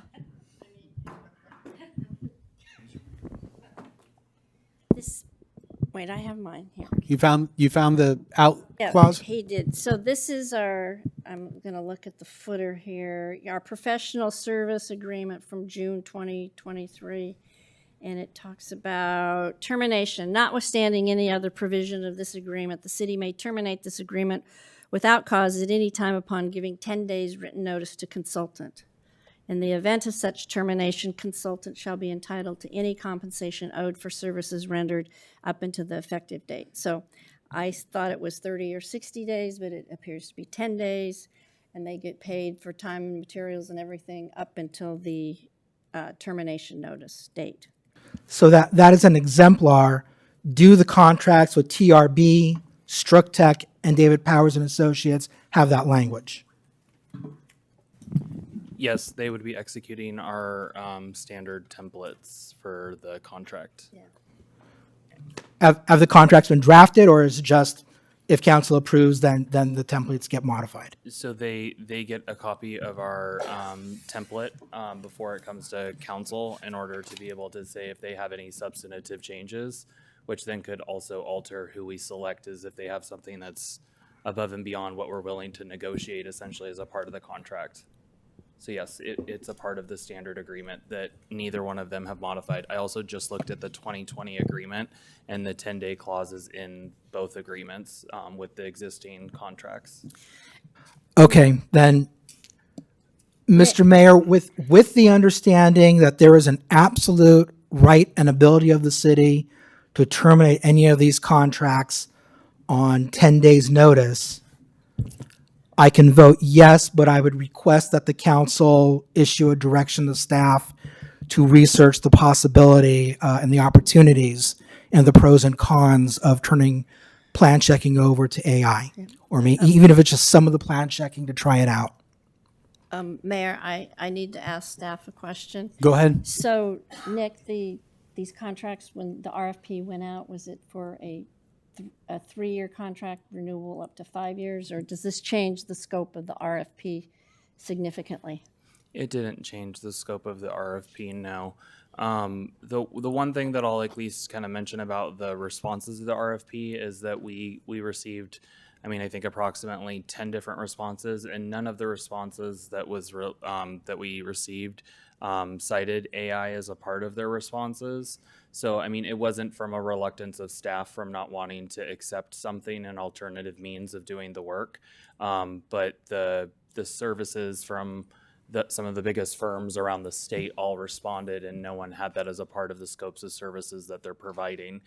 The one thing I want to at least mention is looking at the governor's office press release from April, is that the AI that is being deployed for LA, which is Archistar, and that specific company is only essentially helping to speed it up by doing a pre-check. So essentially to ensure that individuals are providing all of the necessary documents to then go to a person. At least that's what the governor's office is actually stating on their website, that's a part of it. So it essentially is like a pre-check for the plan check process. No, I understand that, but I do know that there are some cities that are using AI now.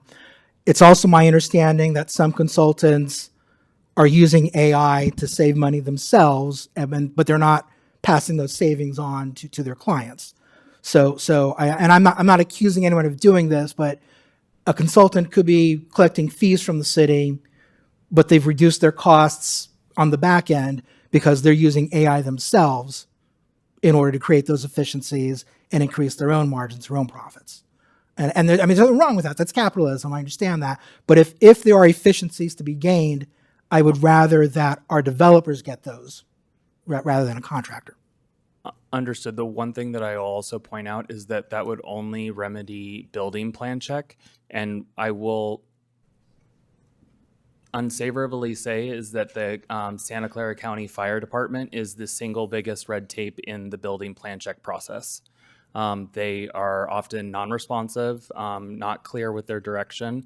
The building plan check process is not a part of the roadblocks, and that's just inevitably of fire authorities. It's a very common occurrence, but I will say is that they would not be subject to this because they provide us that essentially concurrent plan check, which is necessary for it. So that is one nuance to all of our conversation tonight, is that we would never be able to control that unless we had a different fire provider. Totally understood. No, I wonder if the fire department would consider using AI. But I didn't bring this up because I thought planning and development was a bottleneck and slowing things down. I brought it up because I thought that there was money to be saved. Mayor, may I just make one? I was going to ask a quick question that I've been waiting on, and then I'll go right to you. This question may be moot, but would changing the term of the contract necessitate a new RFP? If we had decided, instead of just using the out clause, if we had decided we want a 1-year contract or a 2-year contract, would we have to go back out with a new RFP? No, because the initial term is for 3 years, correct? And then there's a renewal? That's what I was asking about. But what if we wanted a 1-year initial term? Right. So no, we only drafted the term based on what our existing purchasing policy allows for. We did not stipulate explicitly the term of the RFP. So the term isn't in the RFP. Right. We could reduce it and set it differently. Yes. The only thing about that is that given that we have a 10-day essentially termination clause, I would caution the council is that if we do get there and AI becomes not essentially the silver bullet we're looking for, we're now talking about negotiating against ourselves because we've already told them what we're willing to pay and the prices will go up. So, because I will say, we received a spectrum in regards to, we received some consultants that were going to charge us 20% higher of a threshold of our building plan check process. So the range was quite large now. I just say that this is why we don't release responses to these RFPs until we finally hammer it out. We don't know if these consultants will take a 1-year term, right? I'm sorry, if there was no set term in the RFP, why does the staff report expressly say in multiple places a 5-year term? Because our purchasing policy allows us to execute up to 5 years. Well, but Jolie, our purchasing policy allows us to do the initial. We've just standard have always done a 3 with a 2 addition. But staff was trying to be as advantageous as possible to try to keep the cost as low as possible in a secured contract for the 5 years. Okay, thank you. That's okay. Councilmember Meadows. I just wanted to acknowledge Councilmember Weinberg's comments, and I'm not going to use the word insinuate, but I just planted it there. I in no way meant to say that your points weren't valid also, because obviously we won't even need humans at some point soon, maybe, at the rate things are going. It's just that I reacted to the discussion. It felt a little bit strong, and I was a little surprised at that when we've actually been approving contracts like this while we've been on council. So I didn't have the context. I understood where you were going, but it was just a more difficult discussion than I thought it needed to be. But that's just my personal reaction to it. Thank you.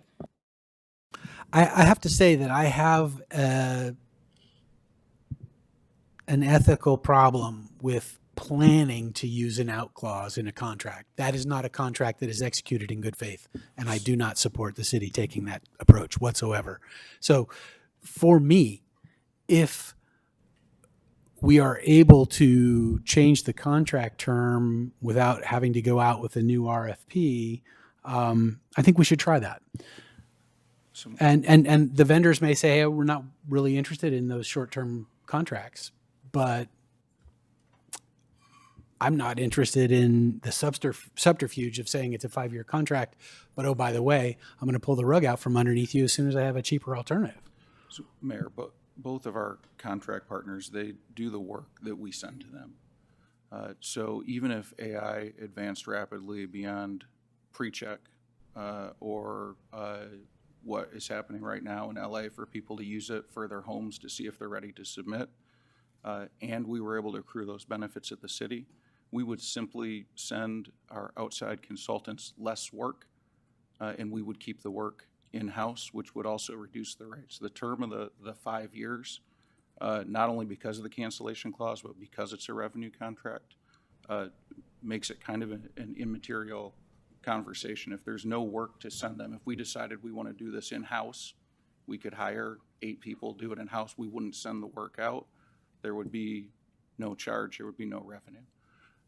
If AI is able to advance rapidly in a 5-year time frame, we can accrue those benefits here.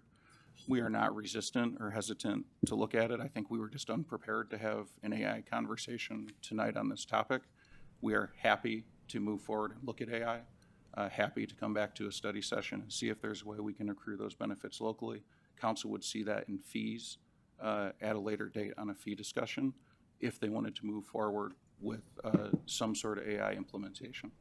So I think the discussion around the term of the contract, the length of the contract, the value of the contract, that it's unlike other contracts where council sees that this is a revenue contract. So if we hired more planners tomorrow, our contractors would get less work. We would send less out to them.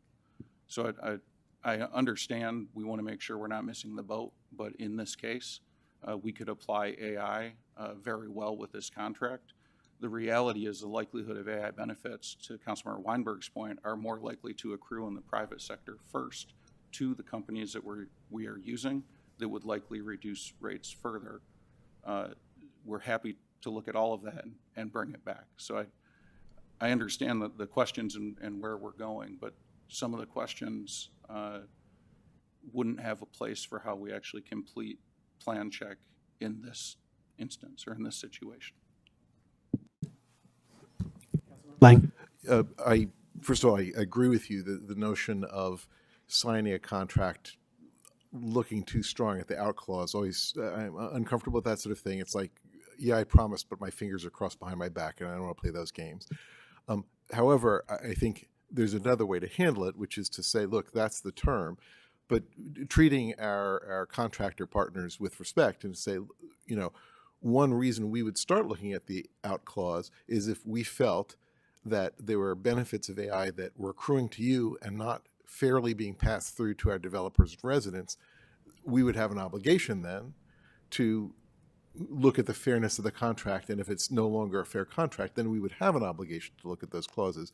That way we're not being tricky or crossing our finger behind our back. We're simply being clear with the business partner to say, look, we have an obligation to make sure that the contracts we're living with are fair to all parties concerned, and we think that the AI could easily shift that over the next 5 years, and we'll be keeping an eye on that.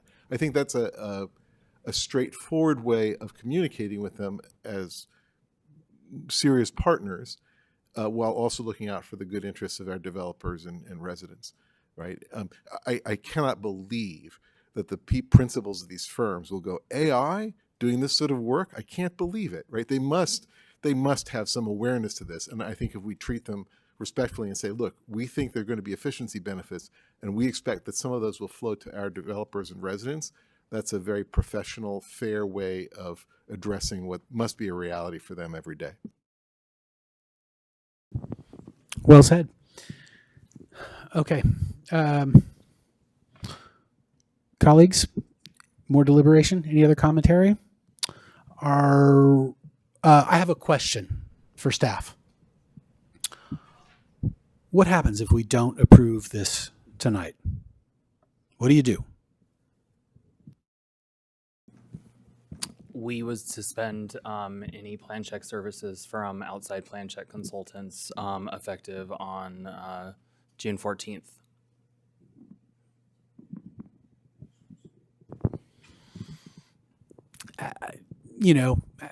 What's the pace? How many submittals are we potentially talking about? We made this change initially expanding what we outsourced because we had significant delays in what we were doing in-house. It's one of the reasons we signed this contract and expanded it in 2020. So without the contract, we would be doing it in-house, and council could expect the timeframes and delays to be roughly what they were in 2020. So I don't buy that. I haven't been to I've been to one planning commission meeting in the last 12 months.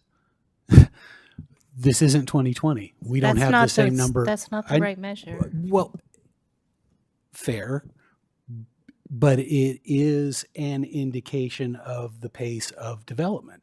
And my point is that I don't think the conditions in 2020 are the same as the conditions now.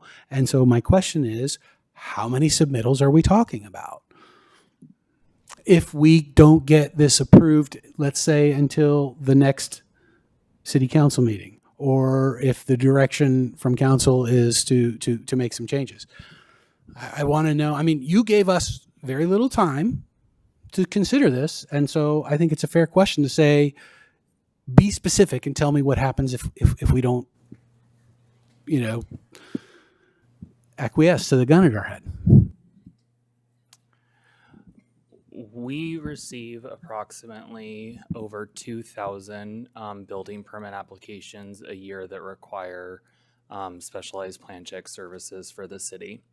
What I will precautionarily say to the council is I am not confident that the development services revenue projections in the annual budget you are considering later tonight could be considered at this meeting. And that's without discussing it with the assistant city manager and the city manager. But this building depends on the development services revenues for the staff that sit inside of City Hall. Other areas of focus, such as public safety and community services, like the community center, do not. However, we are a fee-for-service component of the city of Los Altos.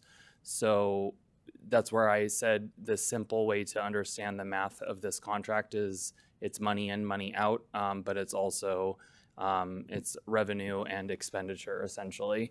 But as I just looked at even our entitlements, we have just in the 2 stories, single family homes, new ones in the city, we've received over 20 applications. Every single one of those would have to go through structural plan check, and that's just one specific building type in the city.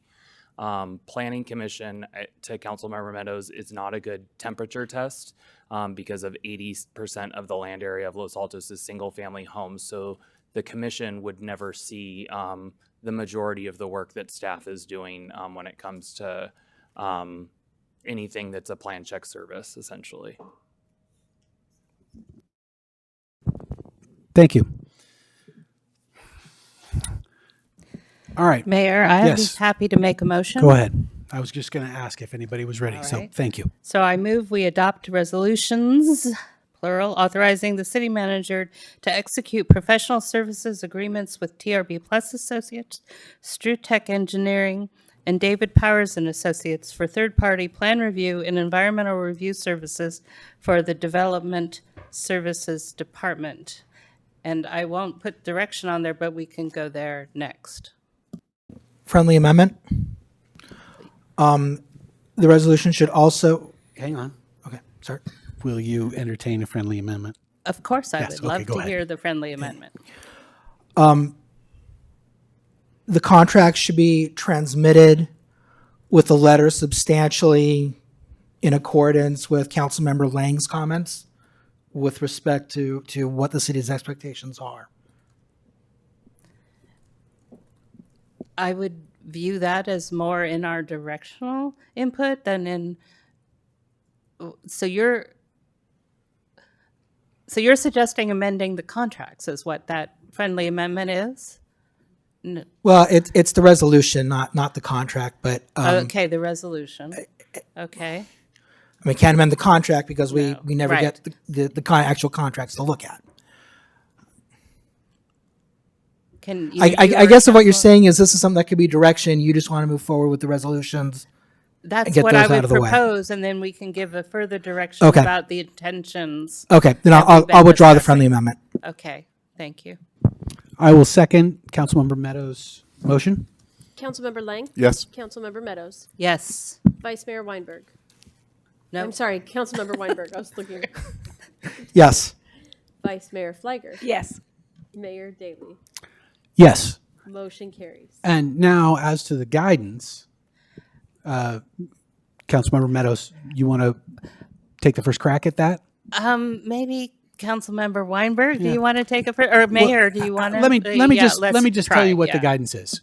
The guidance is to make sure that there's a cover letter that communicates substantially what Councilmember Lang communicated, that we expect AI to advance and that we'll be monitoring that and would hope that our vendors can either make use of it to our advantage or, be prepared for us to potentially invest in the technology in-house, which would diminish the business we would offer them. And if I may add additional guidance, I think what I heard is that we're also interested in staff continuing to pursue the validity and reliability of AI in these services and to keep us apprised. And that sounds like a trip to some nice destination to learn all about it, maybe. Perhaps you can strike that from the direction. But so we're eager for you to keep us informed as the technology advances. I support all of that guidance. Vice Mayor, yeah, Councilmember Weinberg, Councilmember Lang. All right, so we've got, we passed the motion and we've given guidance. City Manager, do you need anything else from us with regard to this item or the guidance that goes No, with it? Mayor, it's clear. All right. Let's go ahead and take a short break. And by the way, I think it's appropriate to check in now as to whether or not we're going to complete the agenda tonight. And I think we're going to get it done. So, all right, we'll take a 10-minute break.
Okay, we are back in session. And let's see here. My city Wi-Fi is working about as well as the rest of the city IT stuff. Oh, on perfect timing there. All right. Sewer service. Why is staff all huddled? They're afraid. So we They're are now, traumatized. Look at so that, we you are know, now he's like- going to take on 3 public hearings. Item number 6 will be the adoption of a resolution approving sewer service charges. And then we'll do 7, safety element, and 8, budget. So number 6, Ada, do you have a presentation for us or report? Great. Thank you. Good evening, Mayor Daley and council members, Director Fairman with Public Works. The item tonight before you is regarding the fiscal year 25-26 sewer service charges. The City Council is required to conduct a public hearing for the sewer service charges report, and following the public hearing, adopt a resolution approving the report and directing the filing of the charges for the county tax collector's collection.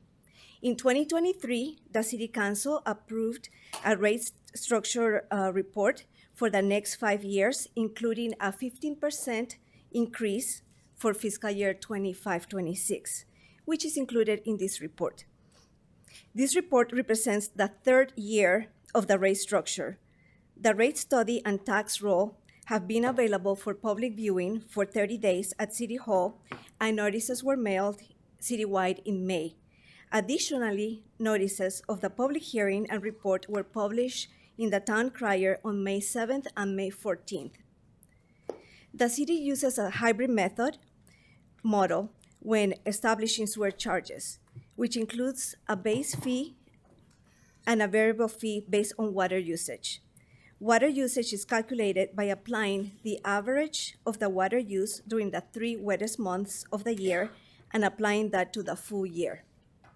The 3 wettest months in 2024 were February, March, and April. This year, the city will receive approximately 55% of the revenue from the base charge and 45% from the water usage. There's no staff recommendation at this time to defer from the 5-year study conducted in 2023. Again, tonight, City Council is required to conduct a public hearing for the sewer service charge, and following the public hearing, adopt the resolution approving the sewer charges and directing the filing of the charges for collection by the county tax collector. This concludes my presentation. Thank you, Director Fairman. We may have a couple of quick questions. I would like to start with a question, and it's just probably yes or no. We get our sewer services from Palo Alto, and they charge us, and to a certain extent, we don't really have discretion on these fees. Is that a fair summary? That's correct. We have contractual obligations with the treatment plant in Palo Alto as one of the partners. Do my colleagues have other questions on this? Larry? No, I was just going to say that I had questions I submitted in writing and got good answers. Okay. Thank you. And Councilmember Meadows? And one I think I know the answer to, but is important for the public to hear, so I'm going to verbalize it anyway, which is a larger component than usual during this 5 years. Is the larger component than usual during the 5 years due to the needs to adapt and retrofit or repair the plant to prepare it for climate change and rising seas and that kind of thing? And that's why these are, it's more extensive. One of the reasons that the bills are the way they are. Correct. The long-range plan calls for the replacement of all the 55-year-old infrastructure. Actually, last week I attended a partners meeting, and they were going through all the major CIPs that they're going through. And due to the age of these infrastructures. There's even unforeseen conditions popping up. So, yeah, so about 60% of the charges or the rates were due to the Palo Alto treatment plant for the capital improvements, major and minor operation and maintenance called O&M, as well, the rest of the percentage for the city of Los Altos, our own CIP projects and O&M. Thank you. And we'll actually see some of that in our safety element next, I believe. So thank you for the tie-in and the information. One more question, Director Fairman. I know that we have noticed the rate change and done all of those things that we need to do for this particular interval, but I just also want to point out that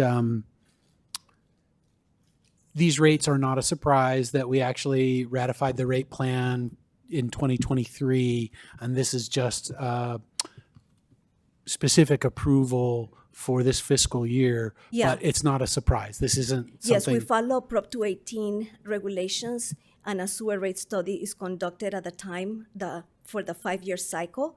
Again, after this 5-year cycle, another rate study will be conducted, and then that will determine where the rates will need to be in order to meet our contractual obligations and all the projects and O&M that we need to perform to keep the infrastructure working and servicing the community.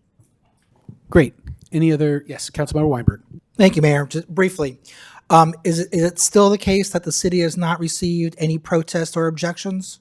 That's correct. As I checked with the city clerk's office, and that's a response. We have not seen one protest. And is the very last opportunity for anyone to make a protest or objection during the public hearing, which is about to take place? Right, and after the public hearing is closed, then no more. It's during this period right now. Verbal protest can be made, or Great. a written protest for the city clerk's office.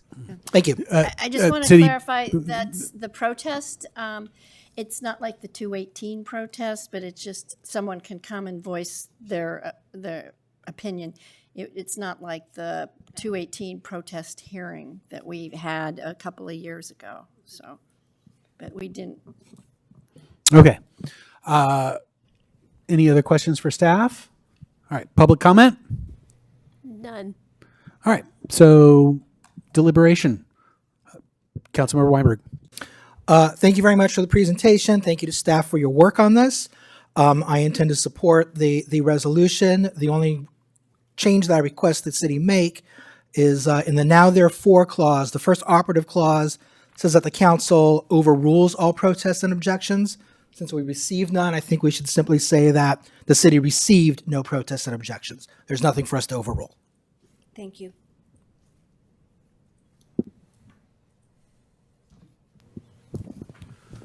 I'm fine with that language change.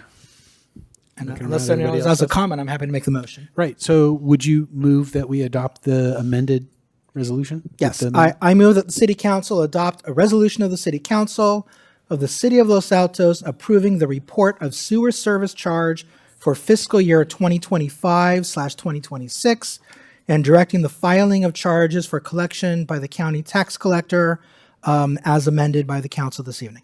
Second. Councilmember Lang. Yes. Councilmember Meadows. Yes. Councilmember Weinberg. Yes. Vice Mayor Fliger. Yes. Mayor Daley. Yes. Motion carries. All right. Next item is our safety element. And are we going to have a staff report on the safety element or? Yes, as soon as I can bring my presentation up.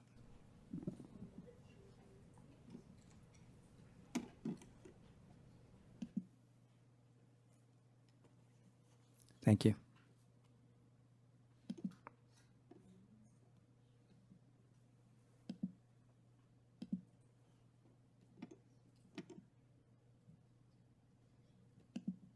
Sorry, this thing is in the way.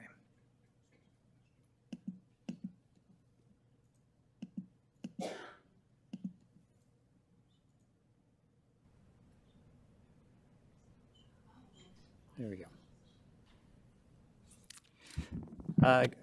Good evening, Mayor Daley and council members. Tonight's item is a proposed general plan amendment with two parts: an adoption of a new safety element to align city policies with state laws, address emerging hazards, and incorporate community input.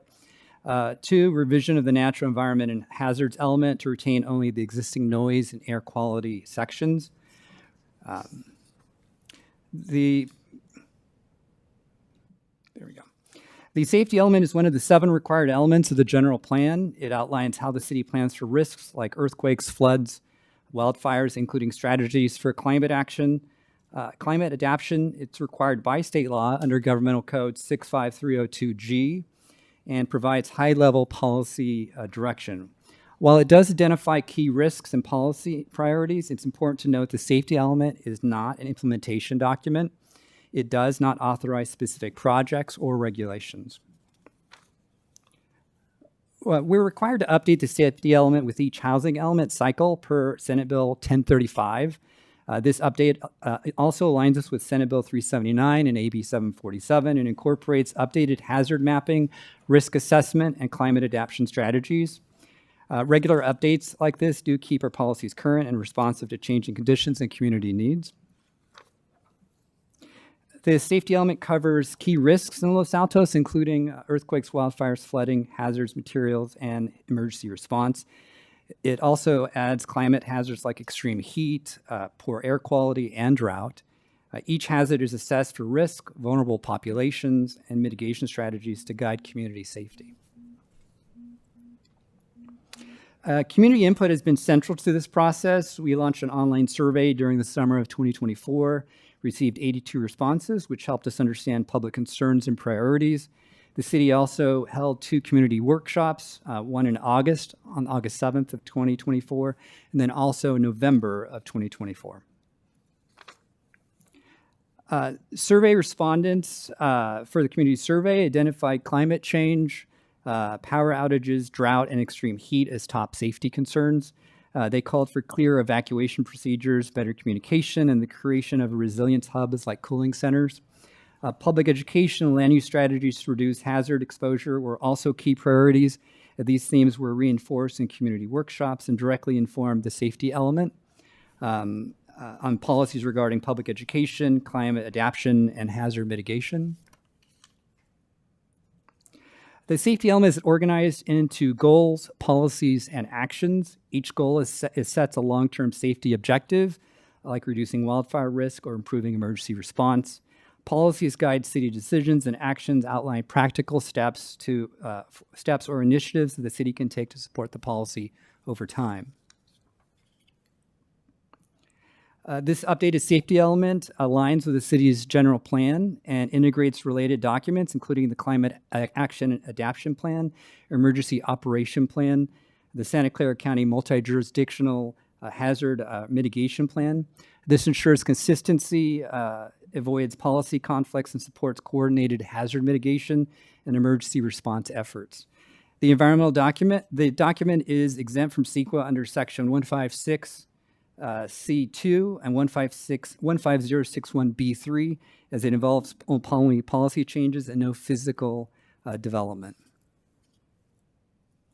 As part of the general plan amendment, we've revised the natural environment and hazards element. With the safety content now in a new standalone safety element, this section focuses only on noise and air quality. The element, its format, policies, and actions remain unchanged from the original general plan element and continues to meet the city's policy requirements in effect at that time. The Planning Commission held a public hearing on May 15th to review the draft safety element and revised natural environment and hazards element. No one from the public spoke on the item. No written comments were received. The Commission unanimously recommended approval of the item to the City Council. This concludes staff's presentation. We are available with the consultant to respond to any questions. Thank you.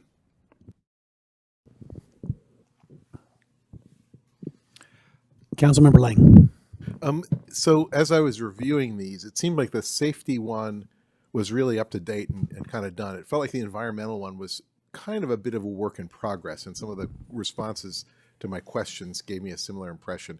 Do you anticipate that we'd be revisiting the environmental one sometime soon? So the intention with providing you the document was to show the removal of the safety element document.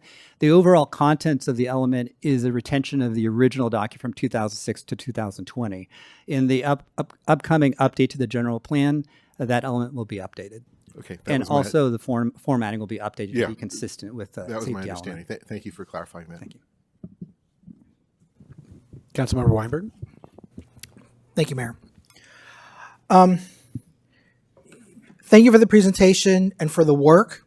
I think the questions I'm going to ask are going to go a little bit beyond the scope of what we see in the safety element. As a practical matter, if there is an event which requires the evacuation of the city, how do we get the word out, and how is that organized?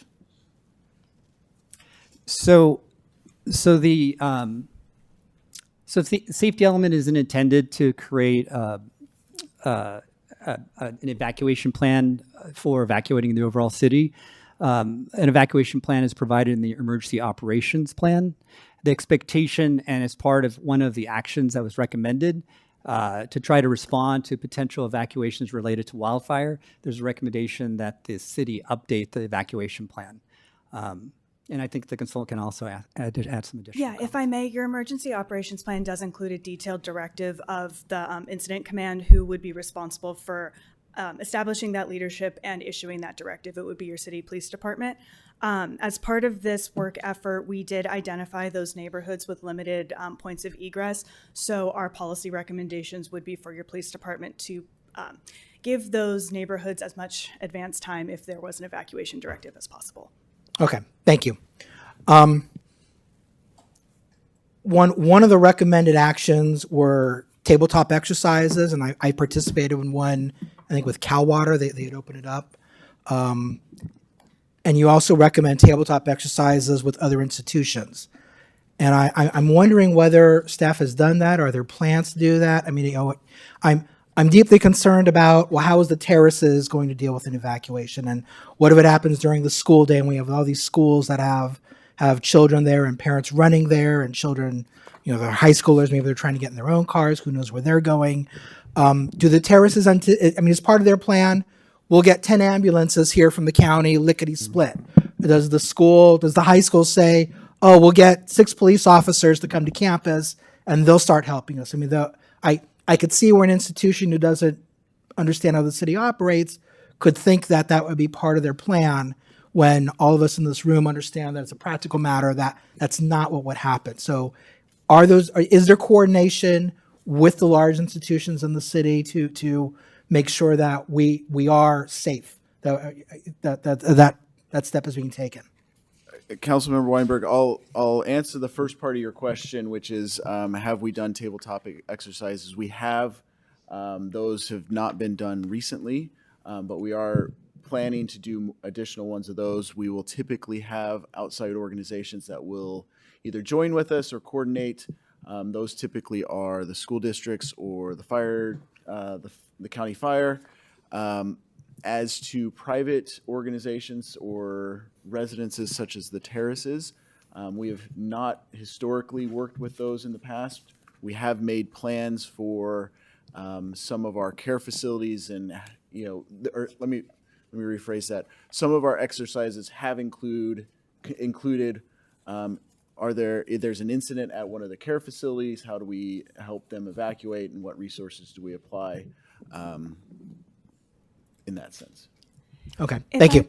If I may, too, through the county, through the Santa Clara operational area and the urban area security initiative, that regional collaboration may be taking place with those socially vulnerable populations, such as your elder care facility. So if the city isn't facilitating it, I'd recommend collaborating with your regional partners as they may be reaching out, and there may be efficiencies to identify there.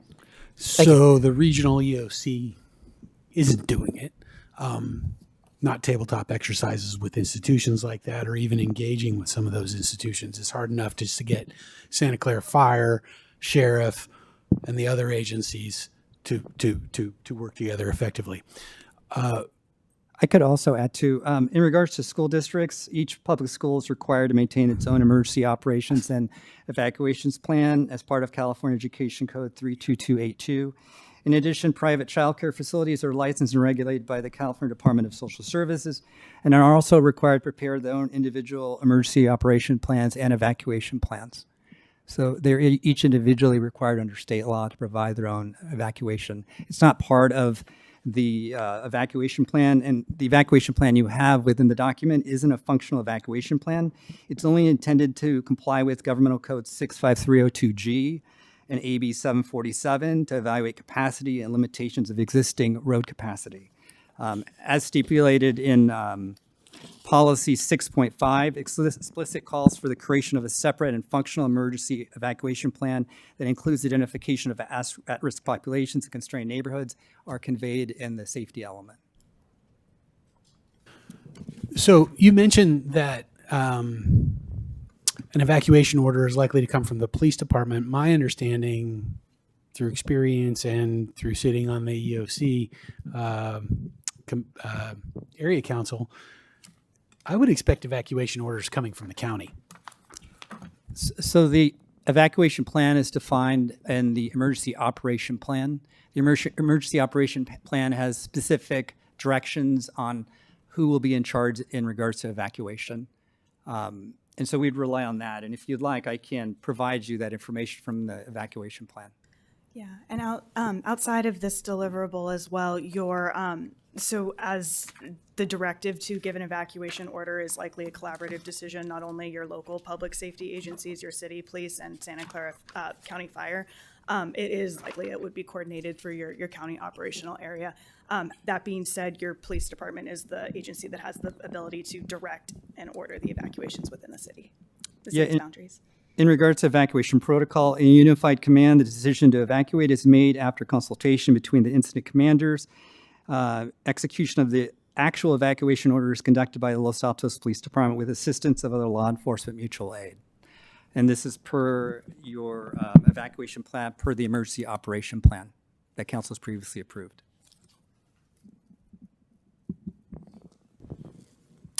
Vice Mayor? Thank you, Mayor, and thanks for all your work. And it was nice meeting you earlier. Thanks for being here in person, and thanks to staff for all their work on this. Just a couple of questions, and I'll start with your learnings from conducting this process. So I understand we needed to update it, we needed to align certain things, and those by themselves are reasons to do this. But in doing the process, were there any significant changes that you identified that you said, oh, this is something that we really need to include in the safety element of our general plan?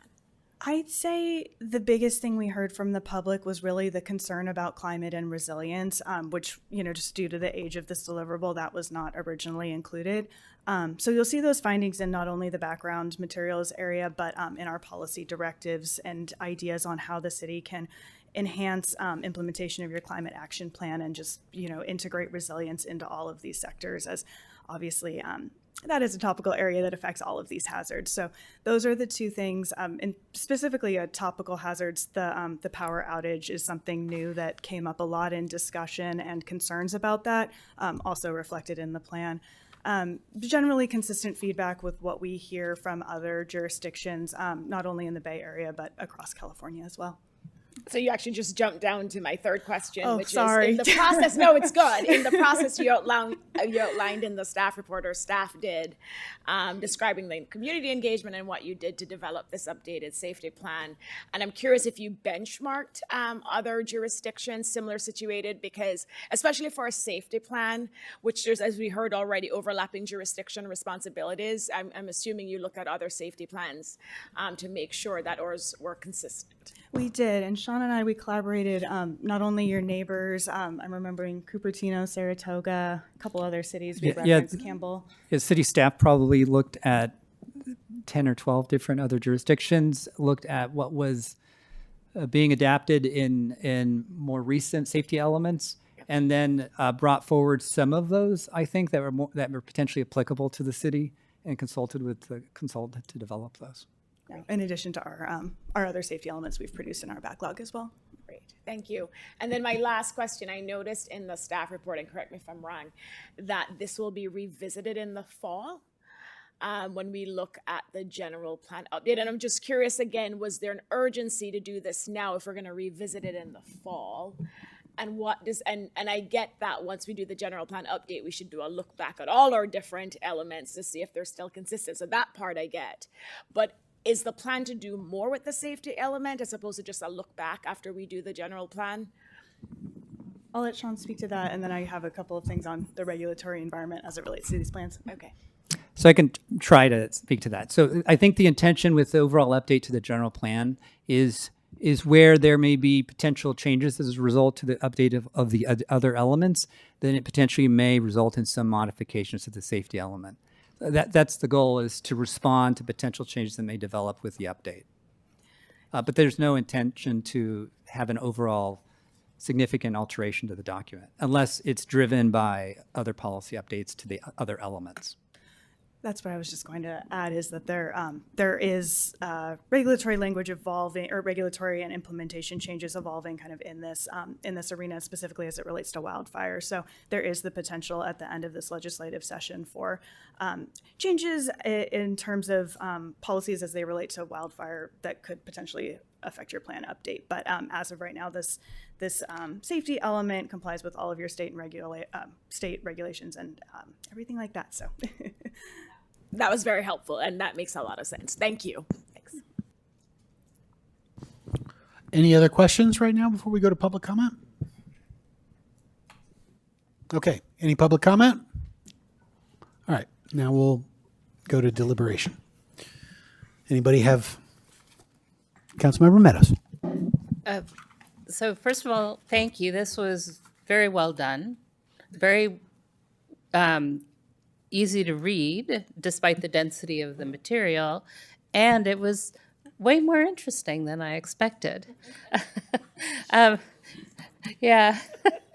Well, no, it was, there was a lot of good stuff. Remember, I was a chemist back in the day, but anyway, yeah, so, and I actually came away from this feeling very blessed to live in Los Altos because, you know, all the maps and there's risks, but it's just not to the magnitude of some of the other, you know, we're far enough away from the bay, you know, our neighbors, there's 6 or 7 cities that really are, you know, and as we touched on, the water treatment and sewage plant is affected by that.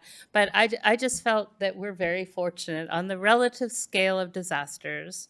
Oh, that guy's falling asleep again. He does that to me. Oh, I'm sorry. Wake up, Josh. I know, it's this time I saw it and I didn't scream. And of course, we can all be hit by earthquakes and all that stuff, but this was well done. I feel that we're in a good position, and I appreciate the work that's been done. That's it. Councilmember Weinberg. Thank you, Mayor. Thank you very much for the work that you've done. Thank you to staff for the work that you have done on this. I was at the first public outreach meeting during the summer. This is not something that is on many people's radar. There were some people from RLA that were there. I was there. There was one other member of the public who happens to be in the far corner of this room who was also there. I wasn't able to go to the second. I was actually in the building for the second meeting, but I had to liaise with the Environmental Commission. It is an important document, and I had a lot of the same feelings that Councilmember Meadows had when she read it. You know, I simply want to say for the record that it is an important document, and the reality is there's probably not more than 100 people outside of those in this room who are going to look at it. But it's our job as leaders of the city to let people know that it's there and it matters. People are very happy with the city, and there's a lot of complacency. And it's documents like this that I think give a very important reminder that not everything is always going to go the way that you want it to go. Things happen that are out of your control, and you've got to be prepared for that. So, thank you.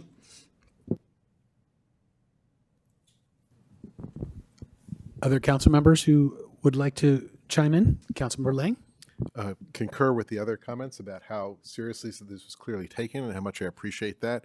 I was struck when I looked at the public hearings tonight that these are like the big three, right? Spending the money wisely, keeping the citizens safe, and keeping the sewers running. This is like basic civilization back to the dawn of Roman times. But no, in all seriousness, I really appreciate this. In addition to the official stuff, I think we're very blessed to have all the people who put all the attention and passion to Resilient Los Altos is a wonderful resource. The one concern I have, and it's something that perhaps it's been discussed and I'm not aware of it, but I thought back about the time last fall when I was ringing a lot of doorbells and thinking about some of our older residents in town. I mean, I think with the terraces or whatever, like there's a question, is their plan sufficient and all that, but at least the people there presumably know they need to have a plan.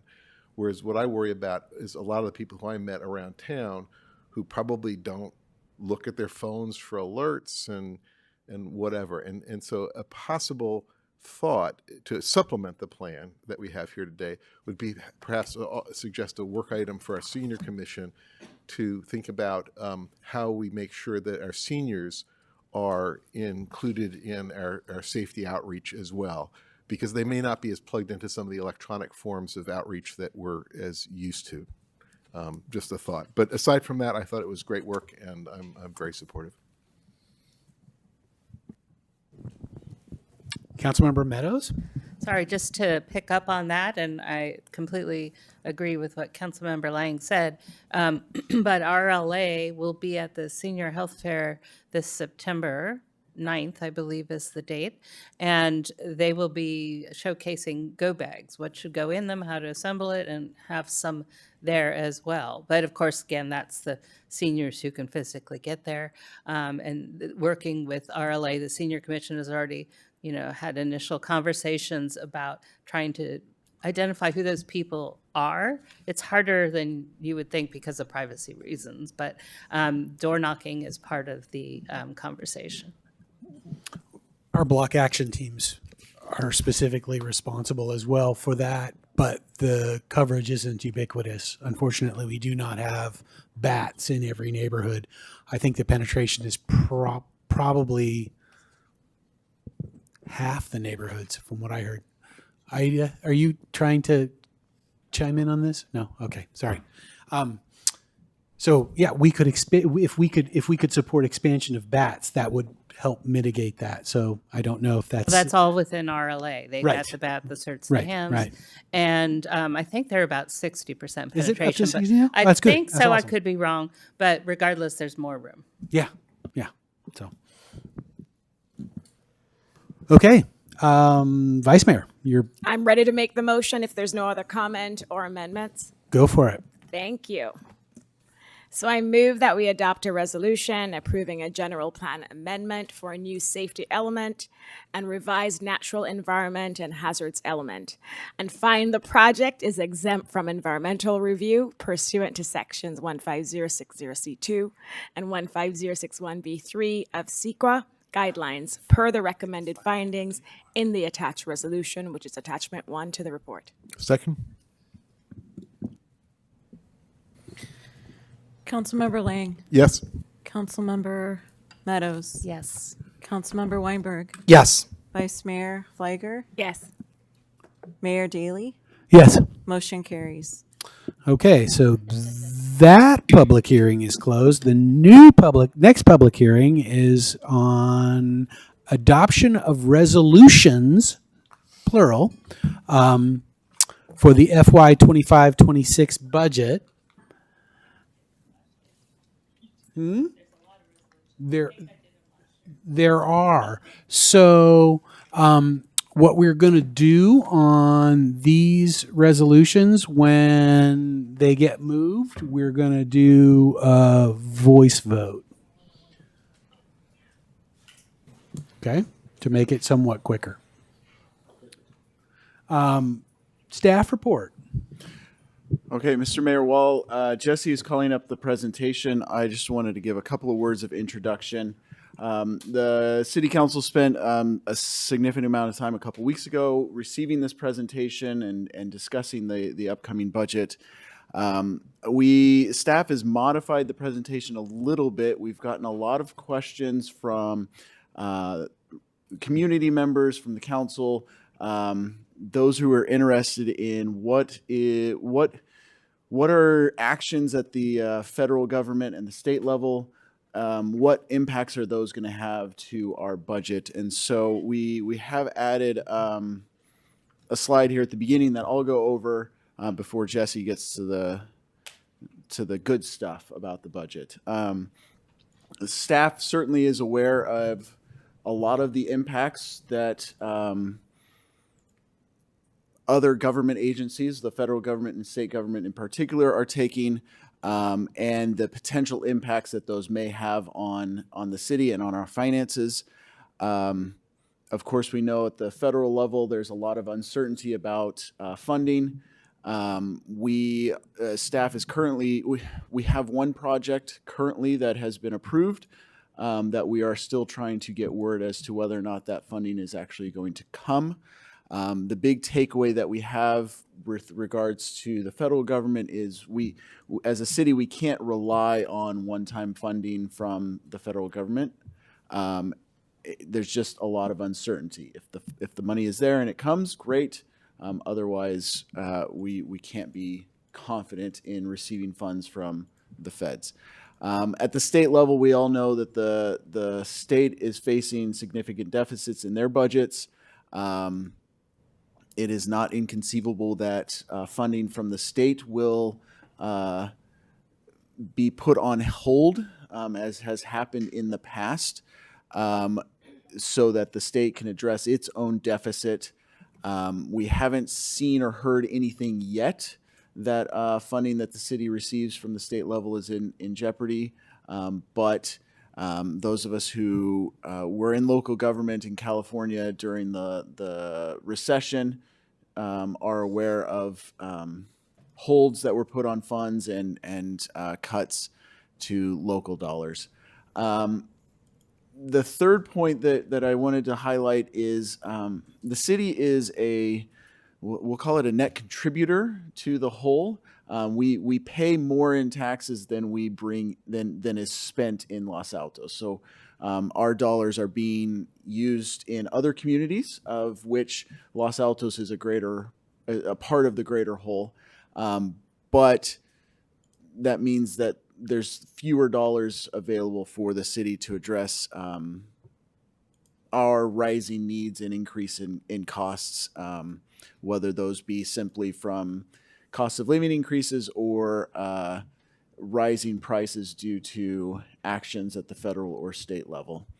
And so one of the things that staff is really trying to focus on, the city is really trying to focus on, is making sure that we are, it says self-sufficient, for lack of a better term, but making sure that we are prepared for future priorities, making sure that we are insulated against whether it's cuts from the state or from the federal government, or it's rising costs related to PERS or other aspects, and making sure that we can still address our aging infrastructure, our public safety needs, whether it's a new police station, it's making sure that we have the sufficient resources to address those needs.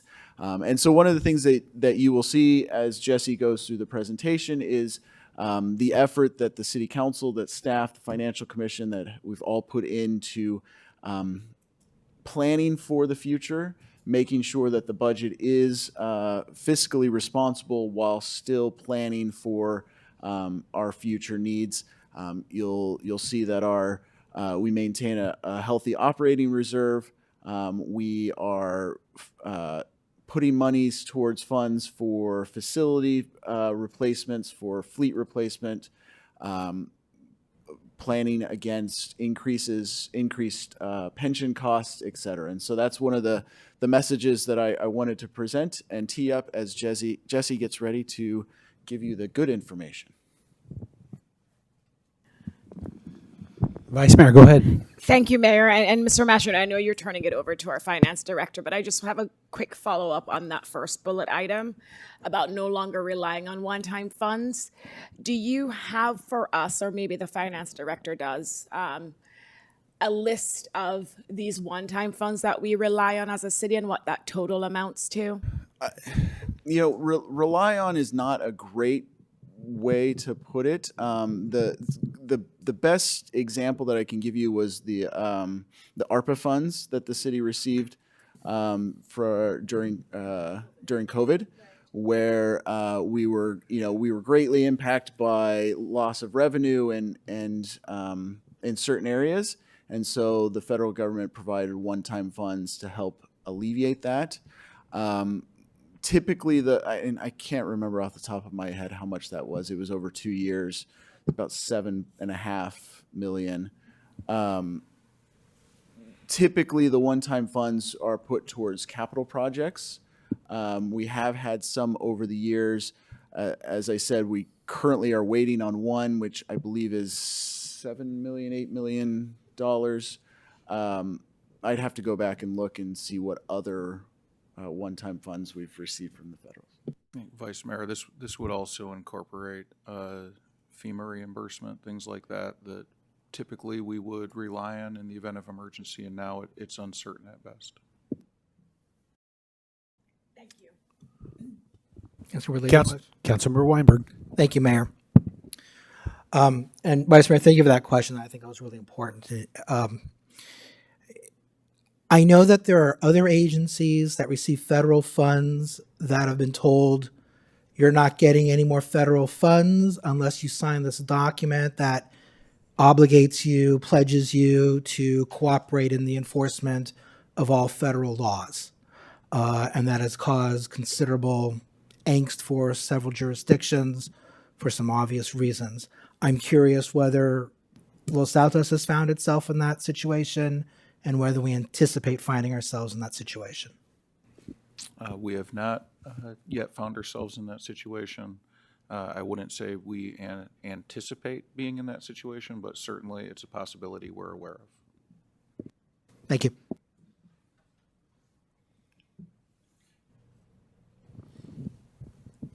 Other questions?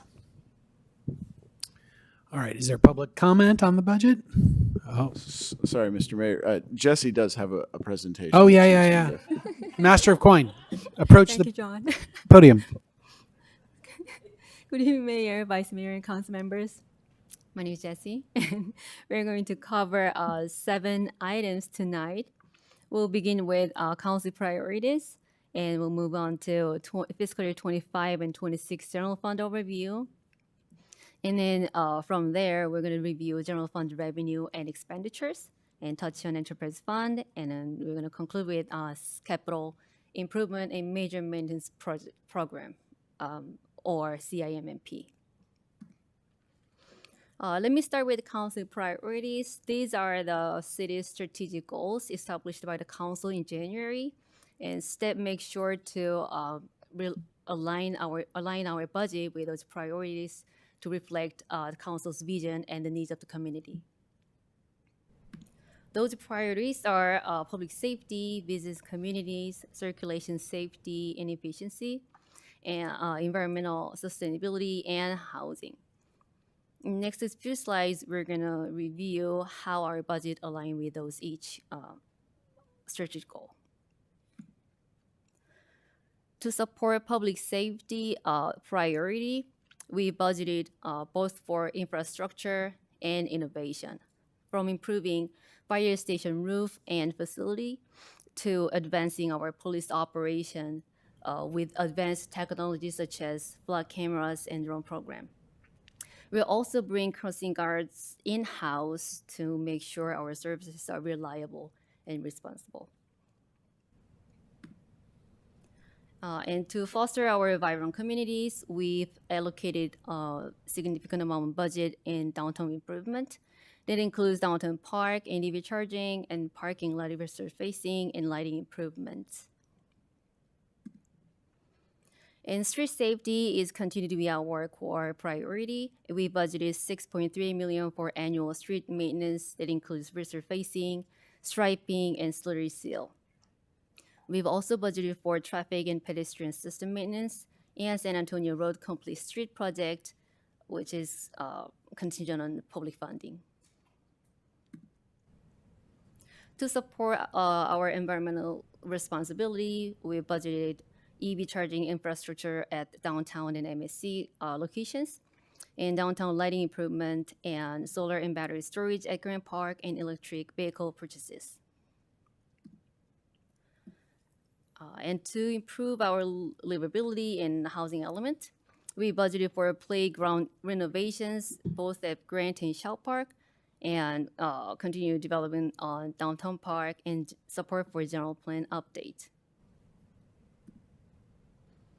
And we are also funding for our long deferred facility maintenance. That includes library improvements, history museum roof replacement, community center cafe, and CDL emergency backup power generator. I believe these projects help our civic facilities safe, welcoming, and resilient. And the city council continue to emphasize on our city community to be equitable, sustainable, and fiscally prudent. With the city created separate fund for facility maintenance and fleet vehicle funds, and then allocate a sum of 24 surplus to those funds. And then at the end of 26, we are expecting 13.5 million in facility maintenance fund for building needs and 1.2 million in fleet vehicle funds for vehicle replacement and depreciations, and 2 million in PERS reserve fund after making additional discretionary payment to CalPERS. And this slide shows our commitment to support commission-related priorities. We budgeted 9.3 million that includes safe routes to school updates, downtown park project, library improvement project, and support for programs and events such as CPRS conference, night events, JBEC annual events, or senior commission's seasonal flings, and youth commission's night events. Now we're going to move on to 25 general fund overview. We are expecting a 3.4 million or 6% increase in revenue, mainly driven by 42% increase in community development fees, benefited by the comprehensive rate study and fee increase. And we're also seeing 14% increase in utility users tax, mainly due to PG&E's multiple rate increases, and an 8% increase in other taxes, such as transient occupancy tax or documentary transfer tax, which shows our strong activity in real estate and hotel businesses. On the expenditure side, we're expecting 3.6 million increase, driven by 17% increase in development services due to more activities, and 14% increase in public safety due to increased contract services. With that, we are expecting 11.6 million operating surplus and 15.6 million unassigned fund balance after making planned transfers for reserves and other funds. And then now we're moving on to 26 general fund overview. We are projecting 2.2 million or 3% increase in revenue. That includes 7% increase in property tax, steady revenue coming from transient occupancy tax, documentary transfer tax, and utility users tax. We're also projecting 10% increase in recreation revenue due to expanded programs. And interest income has been budgeted slightly lower, reflecting the market's expectation that the Federal Reserve's rate adjustment. On the expenditure side, we're projecting 5.5 million increase, mainly driven by 24% increase in development services due to increase in contract services, and 11% increase in parks and recreation, again due to the expanded programs. With that, we're projecting 8.3 million in operating surplus and 16.9 million in unassigned fund balance after making planned transfers and support for the reserve. This is like 30% unassigned fund balance on the top of the 20% operating emergency reserve. Now we're going to review our general fund revenue and expenditure in more details. Our revenue is budgeted $65.1 million for 26. That includes $38.2 million from property tax, $7.1 million from community development fee, another $7 million from all other sources, and about $12 million from taxes other than property tax. So our 59% of revenue comes from property tax, and 11% from community development fees, and another 11% from all other sources. The portion of the property tax has slightly decreased compared to 62% in 25. I think which is a good sign because it means that we are a little diversified our revenue sources. And this slide shows our trend in property tax. Our property tax has been showing a steady increase with 7% increase in 26. The 7% include 5.42% increase in the assessed value and 27% increase in IRAP. However, we remain cautious on the IRAP increase with all the ongoing uncertainty and all the state takebacks on local funding, which could impact our IRAP revenue in the future. And this slide shows our general fund expenditures by department. City Manager's Office has 8% decrease in their budget due to reassessment of the stepping and cost-saving effort. And Finance Department and Human Resources Department shows increase to support its fully staffed. And overall, we are seeing 11% increase in expenditures. And City has operating 2 enterprise funds, sewer fund and solid waste funds, which is operated independent of general fund. For sewer fund, we are projecting $12.5 million in revenue and $11.7 million in expenses. For the solid waste fund, we are projecting $1.2 million in revenue and $2.3 million in expenses due to increased salary and projected maintenance need. And now we're moving on to capital improvement and major maintenance project budget, or CIMP budget. In 26, the city is budgeting $25.3 million for a project, and this includes $8 million in rollover from 25. The funding is from various sources, $12.4 million from general fund, $11 million from special revenue fund, and $1.9 million from enterprise fund. So in next 5 years, we're planning to spend $65.2 million for the project, and the graph shows our main funding sources such as general fund, park and lieu, gas tax, and sewer fund.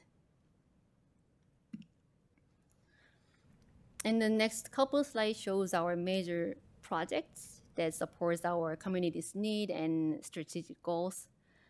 We are budgeting $6.1 million for annual street resurfacing and slurry seal in San Antonio Road Complete Street, again, dependent on federal funding. And we are also funding for downtown park and common areas such as downtown park space, Hillview and Mackenzie Dog Parks, and downtown parking lot resurfacing, and playground, both at Shaw Park and Grand Park, and Emergency Operations Center. So overall, I would say our budget shows that we are in good shape, even though all the ongoing uncertainty, and we have strong reserves.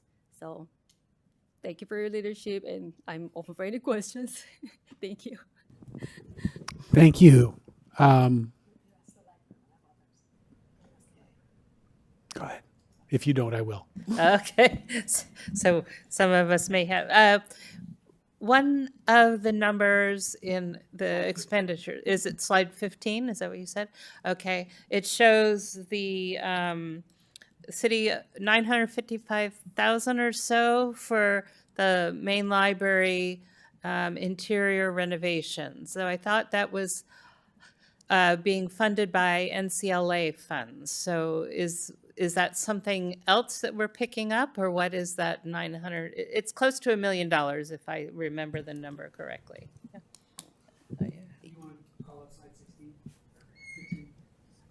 Slide 14? 15? Oh. Yeah, there.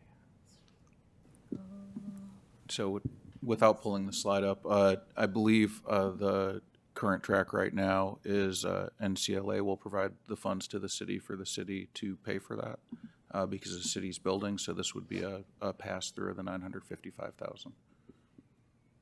So A revenue and an expenditure. okay, so net we're even, and that's just for this year because it would be more. The total cost is going to be more than that. Okay, got it. That makes sense, colleagues. Okay, and then there was something about and looking at the commissions. There was something about for I think it was Environmental Commission. There was something about Urban Forest Master Plan. Is that something new on the work plan? Did we approve that on the work plan? So the Environmental Commission, after the meeting with council, took the direction, updated their priorities and objectives, and this was their top objective this year. So we included it in the budget to allow them to work on it. Okay. I don't want to get into discussion, but I will just say until we've done, maybe we've done the work in our safety element, but until we understand what fire resistance guidelines are going to be, I'm not sure that the right timing is to do an urban forest plan right now before we understand where our state and our directives are going to take us. But that's in the budget, so let's leave it there for now. That's a different discussion. I had mentioned earlier that I thought that we might have the discussion about the what was let me look at the agenda item, the one that we talked about earlier, which was about the bikes, the e-bikes. And one of the things that came up the commission, but we didn't talk about tonight, was that putting these rules in place, one thing that is lacking is actually good bike parking, and particularly e-bike parking, at some of the places where we expect them to park their bikes and get off and walk. And so that would come, and Mr. Sun is not still here anymore, but I can anticipate that as we roll these things out, we should also be thinking about where we're going to have them park these bikes so they're not riding them on the sidewalk. That will come with a cost. Obviously, we're not going to figure out today, but would that be an adjustment to the budget, or is there some fund that we could pull from? But that could be, a relatively pricey item, I would think, if we had 2 or 3 spots in the downtown where we want to put really solid bike parking. So for the downtown improvements, we've budgeted for e-bike parking specifically as we redo our parking plazas. To your point, we have not budgeted for areas that we may expect people to ride their e-bikes to, like Grant Park, Loyola Corners. We would be happy to incorporate those into our plans as we do street projects. If that's council's directive, we could make that change tonight. Okay, when we get to, are we at, I guess we're at that part. That would be a proposal. I don't know the specifics around it, but it would be something that staff should research and let us know what that would look like. That's my questions. Yeah. Vice Mayor? Thank you, Mayor, and thanks for those questions, Councilmember Meadows. So I have a few follow-up questions. Just starting with the business communities slide, and I know these are slides grabbing high-level items, but I do believe that the beautification effort for Loyola Corners should be on the business communities. We only have downtown efforts here. And I want to make sure our documents really reflect what council is doing. And so if this gets circulated or when it's finally posted, I do think we should add the Loyola Corners Business District on this slide as well as an effort the city council is supporting for another business district in Los Altos. So I just want to make sure it would fit there. I'm trying to turn this into a question. Director Kim, just confirming that would be fine to put it under business communities. Sure. Thank you. And then on the parking enforcement, I noticed it said new. Is this a new contract? Is this new enforcement effort? Is it for the high school? What will this cover? Because it's not a big, it's actually just 200. So I'm just curious, is it in addition to something else?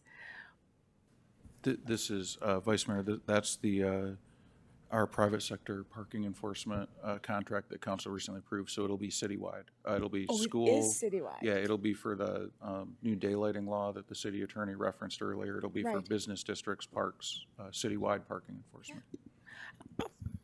Well, I think 207,000 looks like a reasonable amount then. Well, thank you.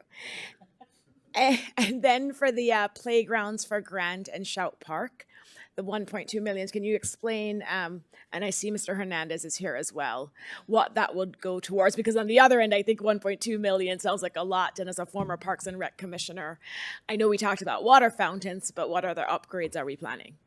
Yes, thank you, Vice Mayor. Yeah, what I can speak to that is we have 2 parks that are going to be done. At each of those parks, there's actually 2 playgrounds there. So that's a lot. And plus the expected addition of a surfacing product. So the surfacing product that we don't have very much of in this city is the pour in place, the rubber surfacing, and that is a much larger expense than when you would have initially put in just a playground with sand or any kind of fiber. A follow-up to that question, Director Hernandez. What's the impact to operating costs once we do the capital expensive pour in place? Oh, yes. So currently right now, I mean, that would take 4 playgrounds off of our list, but annually we're spending minimum of $25,000 to $35,000 just to spray that fiber to make sure that the drop zone is proper for children playing on the playground. So that would go away and it would just be a blower that would blow sand off of it.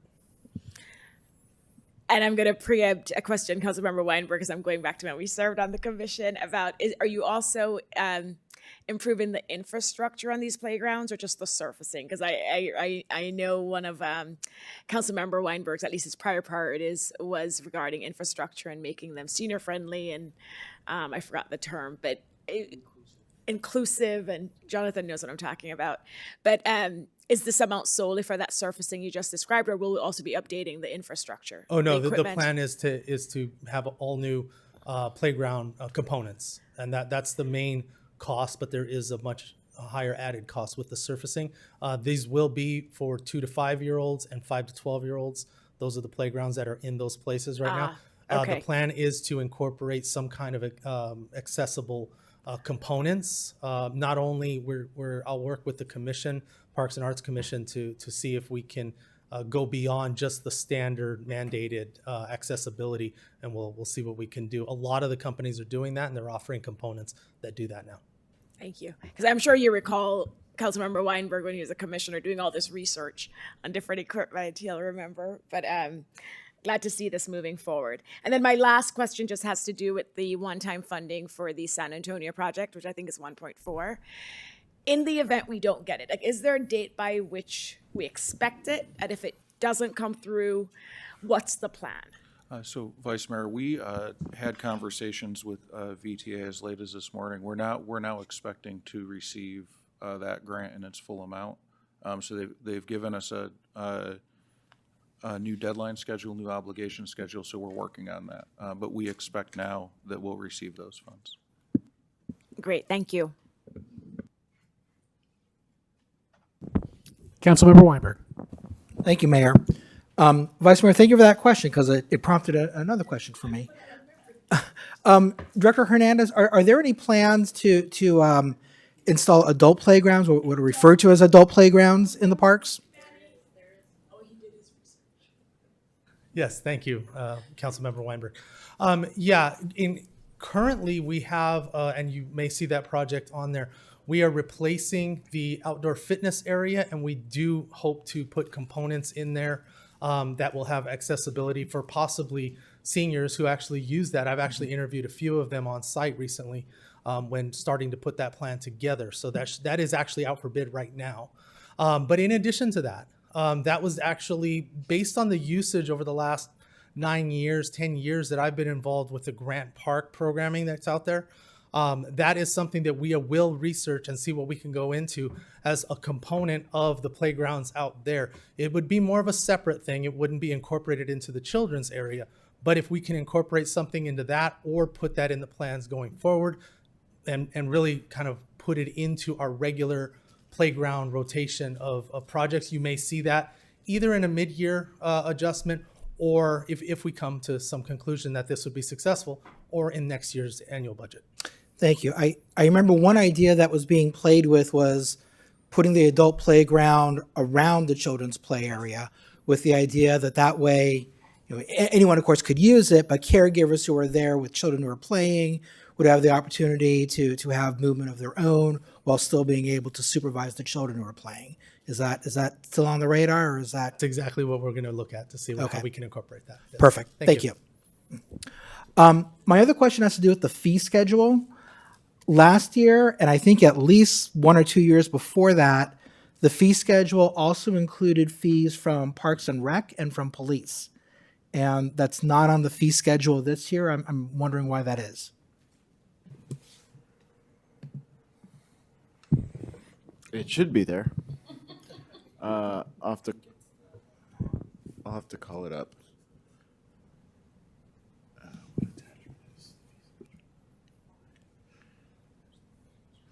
I can share my screen if you'd like. I think the Parks and Rec was in green and police was in, I think, yellow in prior years, and they're just not their own. Parks and Rec, I think, was in orange. Police was in they were just gray. But they're definitely not on the fee schedule that's been presented to us this year. Councilmember Weinberg, it's attachment number 10 of the agenda item, and it does include it. So there are 2 attachments in the agenda item. So in the resolution. Yes, with the resolution, yes. The reason why there might be the 2 is that the development services fee schedule has to go up by the construction cost index, so CCI. That's a change that the council moved from, which is to be more reflective of the actual costs. And then the rest of the schedule goes up by CPI. Okay, so I think what you're telling me is I'm looking at the wrong attachment, because that was designed only to be for development. Yeah, apologies for the confusion. Okay, Yeah, and so then resolution, it's under attachment 10, has the full fee schedule. and what was the red line fee schedule that we got for attachment 10, or Yes. was that for? That's for It was for attachment all. Okay. Thank you. No questions. No further. Councilmember Lang. 2 questions. One is there's a bullet item in the summary about improvements to Foothill Expressway. If you could clarify for me, I'm understanding it's a county road, and so what's the jurisdiction there? How did the responsibility for expenses for that flow out? I would have to see the bullet point specifically. My guess is that's the contract for maintenance that we signed. I see. Yeah. I nailed it. So that's a contract between us and the county? No, it's a private sector contractor. They handle, what are the 4 areas that they? Yes, there's 5 areas, Councilmember Lang.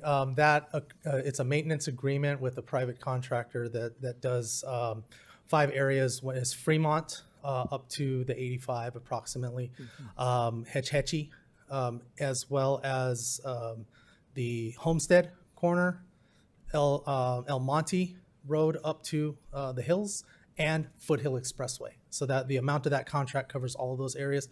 It's basic maintenance because there's not a lot of landscaping other than the Homestead area but that's what that contract is for. I guess what I'm trying to understand is, like, we're not responsible, for example, for paving Foothill Expressway. That's a county thing.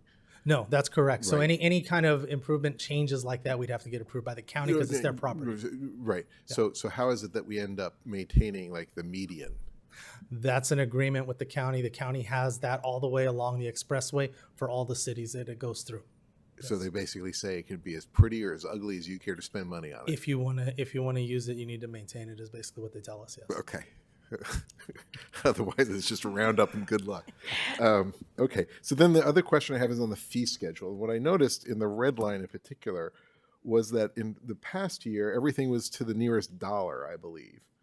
And we've put it through the spreadsheet and it squirts out with a whole bunch of pennies. And I'm wondering if we need to do that because it looks like it's just going to cause error. Like there was one that was for administrative approval of multifamily thing, and the fee was $7,295.01. And that just seems to me like we're going to get a check for $7,295, and then we're going to get to spend a whole bunch of time because they didn't quite pay the fee. We're going to have to send them a letter over this one penny, and even the IRS allows me to run to the nearest dollar. So I'm seriously. Okay, so this is not theoretical. Right. So it sure seems to me that like the pennies are just cause for trouble. Would you agree? Wait, Councilmember Lang, repeat that joke because I'm like, what did you just say? I was trying to turn it into a question. It's question time, right? So I mean, I would look to Mr. Zorns for confirmation, but I believe if an applicant were to give a check or provide a check with the city or to the city that was 1 penny short, they would do so at the county counter, and we would let them know that they were short and would need to make it up. So it wouldn't necessarily include a significant process of writing a letter, et cetera. I would hazard a guess that the vast majority of the applicants will use a credit card to pay rather than a check. But if it's the council's wish and desire, we can certainly do some rounding and make sure that the numbers are a bit more even.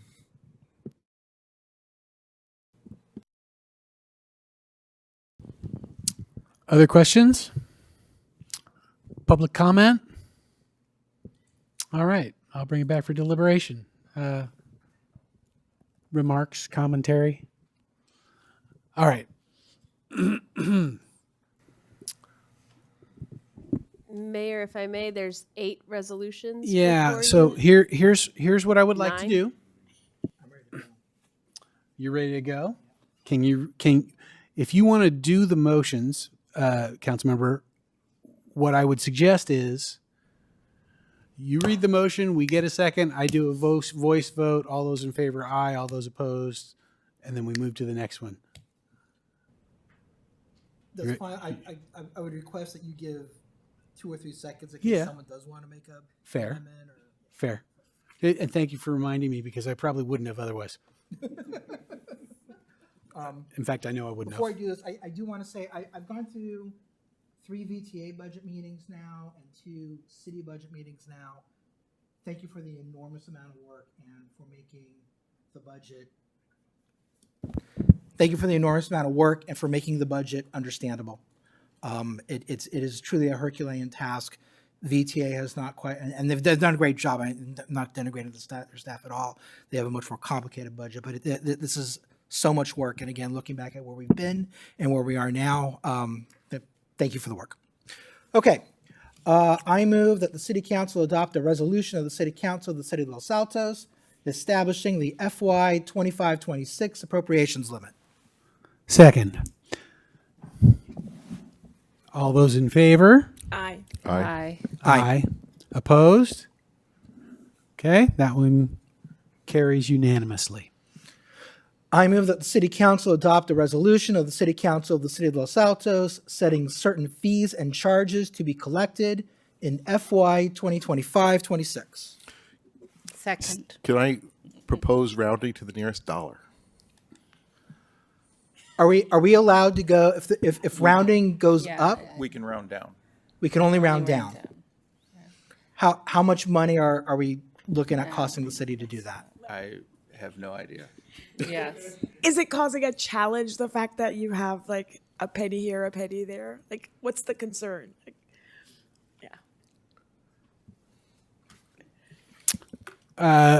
Is there a second for Councilmember Lang's motion?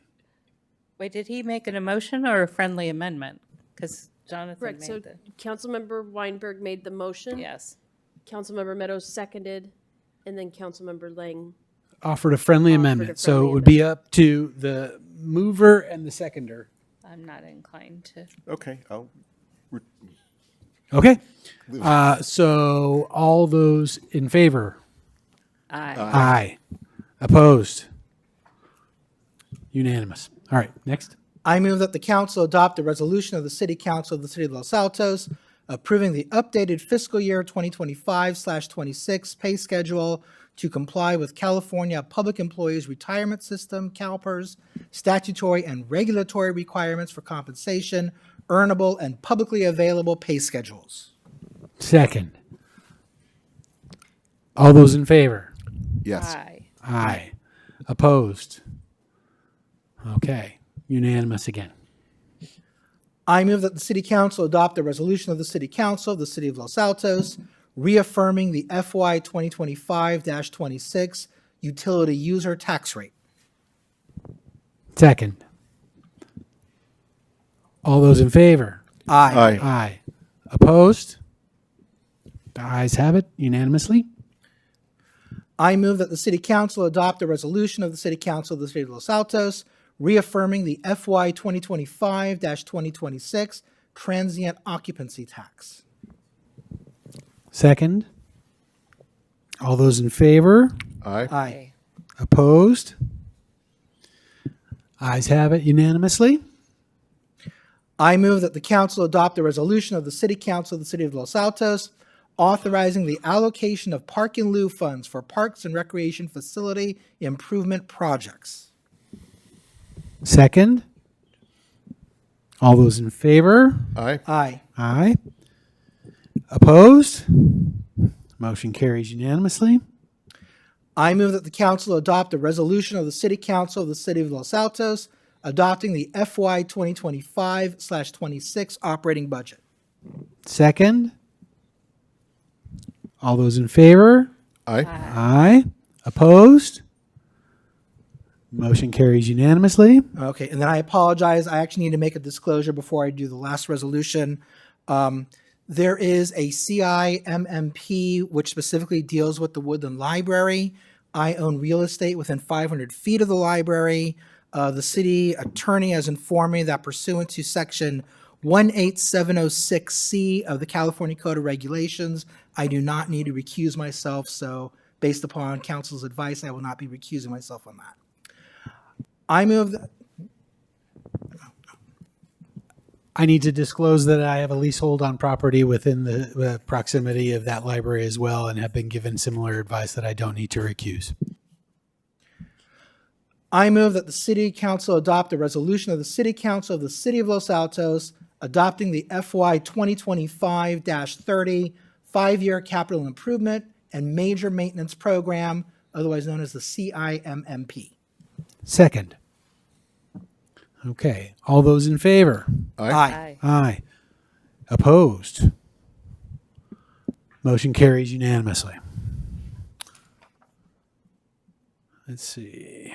We do have the purchasing policy to adopt, but it is not a resolution. So it's to adopt the purchasing policy. I move that we adopt the amended purchasing policy. Second. All those in favor? Aye. Aye. Opposed? None. Motion carries unanimously. All right. We now have some information items that are in the packet, and so we don't need to go through those in detail, but we will have council and staff reports, and we will tee up any future agenda items. So I'll look to my colleagues and see who's got a report. You're not going to report on all the port that you drank? We'll do that offline. And a lot of sardines eaten as well. I see. Councilmember Weinberg? I think it was last Saturday, I had the honor of attending the Eagle Scout Court of Honor. There were 5 new Eagle Scouts who were formally recognized as Eagle Scouts. 3 of them were Los Altos residents. I was also, I had the pleasure of sharing the stage with the Vice Mayor of Palo Alto and the Mayor of Mountain View. It was a wonderful event. Congratulations to all those Eagle Scouts. I did read your proclamations. I regret that I did not have challenge coins to give them, but the 2 who are not from Los Altos may have been jealous, so perhaps that's okay. Anyway, it's a wonderful event, and if you ever get invited to one of these, I highly, strongly recommend that you go because it's very inspiring. Totally inspiring. These young people are now at an age where many of them were kids that I coached. I did one of these, and a young man came up to me and he said, "Coach Pete, I remember what you told me in T-ball." I don't remember what I told him in T-ball, but wow, what a neat experience to see those young people showing that kind of leadership. Thank you. Interestingly, all 5 of them were women. That's another reason to be happy about it too. I did see a woman promoted in a ceremony too, and that's new for the Scouts. That's great. Council members, other reports? Vice Mayor? Thank you. Just a reminder, I know at least Councilmember Lang and Councilmember Meadows are attending the Cities Association event on Thursday. So I hope we have a good showing from Los Altos, both from the executive team and from council. It's a governance session, and the executive board has been working on this for a while, led by Mayor Larry Klein. And so they're really hoping for a good turnout. And they have a great agenda planned for the different city council members and staff. The other announcement, I represented Los Altos at a press conference today, and we were actually specially featured based on the Child Care Subsidy Program we adopted, and I proudly recognized all of us and thanks city staff for all the work that went into it.